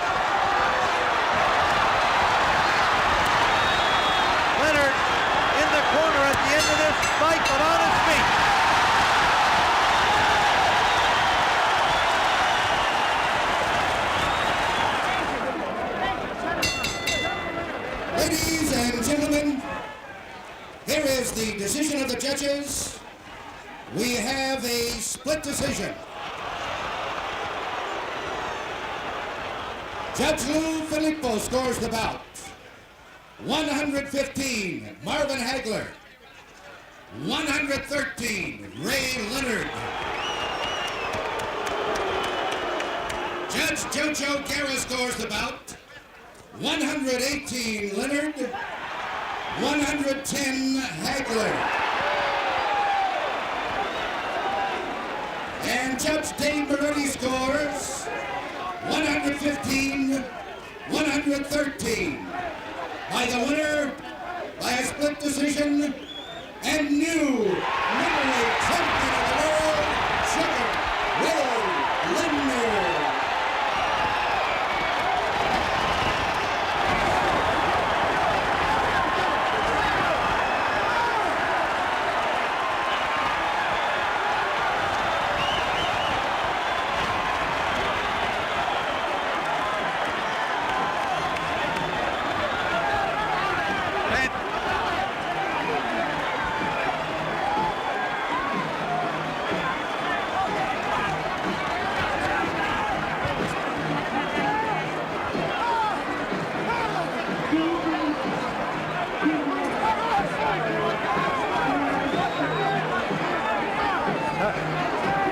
I'm here with Marvin Hagler and ringside. We'll try and get Ray over here while we're waiting for Ray. Marvin, I know you're incredibly disappointed. What's your feeling about the decision? I beat him, and he knows it. Everybody knows. I knew it was too close. I told you about Vegas. No way about it, you know. Marvin, he also said that you had K&O in your right hands. You hoped it wouldn't go this far. Well, you know, I figured I was beating him good, you know. Oh, geez. Now, how about the first two rounds? Gil and I thought that you really gave away the first couple of rounds by boxing in the orthodox style. I stayed aggressive. I took everything he had. I made him fight. Come on, I won the fight. Well, I know you're tremendously disappointed, but it was a tremendous show, Marvin. This was more than anybody ever expected in terms of a great championship fight. They stole it. Will you come back? Will there be more for you, Marvin? Will you consider another fight with this one being so close? Not with that. No, I don't think with that. I have to talk about it. I have to think about it. All right, Marvin Hagler. Ray. Got an interview. Marvin Hagler, and it has to be an incredibly elated Sugar Ray Leonard. Ray, you told everybody you could do this. Most of us thought it was impossible, said it couldn't happen. You were absolutely convinced, weren't you? Well, Tim, I am a nonconformist. I made a comeback. It was the defiance of history. They said I couldn't do it. They didn't want me to do it. This is Juanita. Don't get concerned, folks. It's only his wife. But you know, you know, Tim, this is the greatest accomplishment in my life. Thank you. Well, there's no question that it's the greatest accomplishment of any boxer's life, Ray. Here's your mama. You were expected to maybe put on a great show and maybe go a few longer rounds than a lot of people thought. Did you really feel that the course of the fight would go the way it did? Well, Tim, everybody thought. I'm sure you felt the same way. I did. It was an impossible task. But like I said, this is the first time a young guy came up against an old guy in a comeback. I prepared myself for 1 year. Tim, I don't know what to say. I need to go home and rest. I know you're going to sleep well tonight. You'll be a little sore, but it's been all worth it. It was all worth it, Tim. And I miss working with you. We really do. You and Gil. Well, are you coming back, or are you going to stay in here now? Depends on the contract. Thanks, Tim. All right, Sugar Ray Leonard, the new middleweight champion of the world in the single most stunning upset in boxing history. 5 years, one fight. He came back, split decision, argument or not. Ray Leonard has accomplished what no man in boxing history, and I'm hard-pressed to think about another athlete in any sport who has accomplished what Ray Leonard has done here tonight at Caesars Palace in Las Vegas.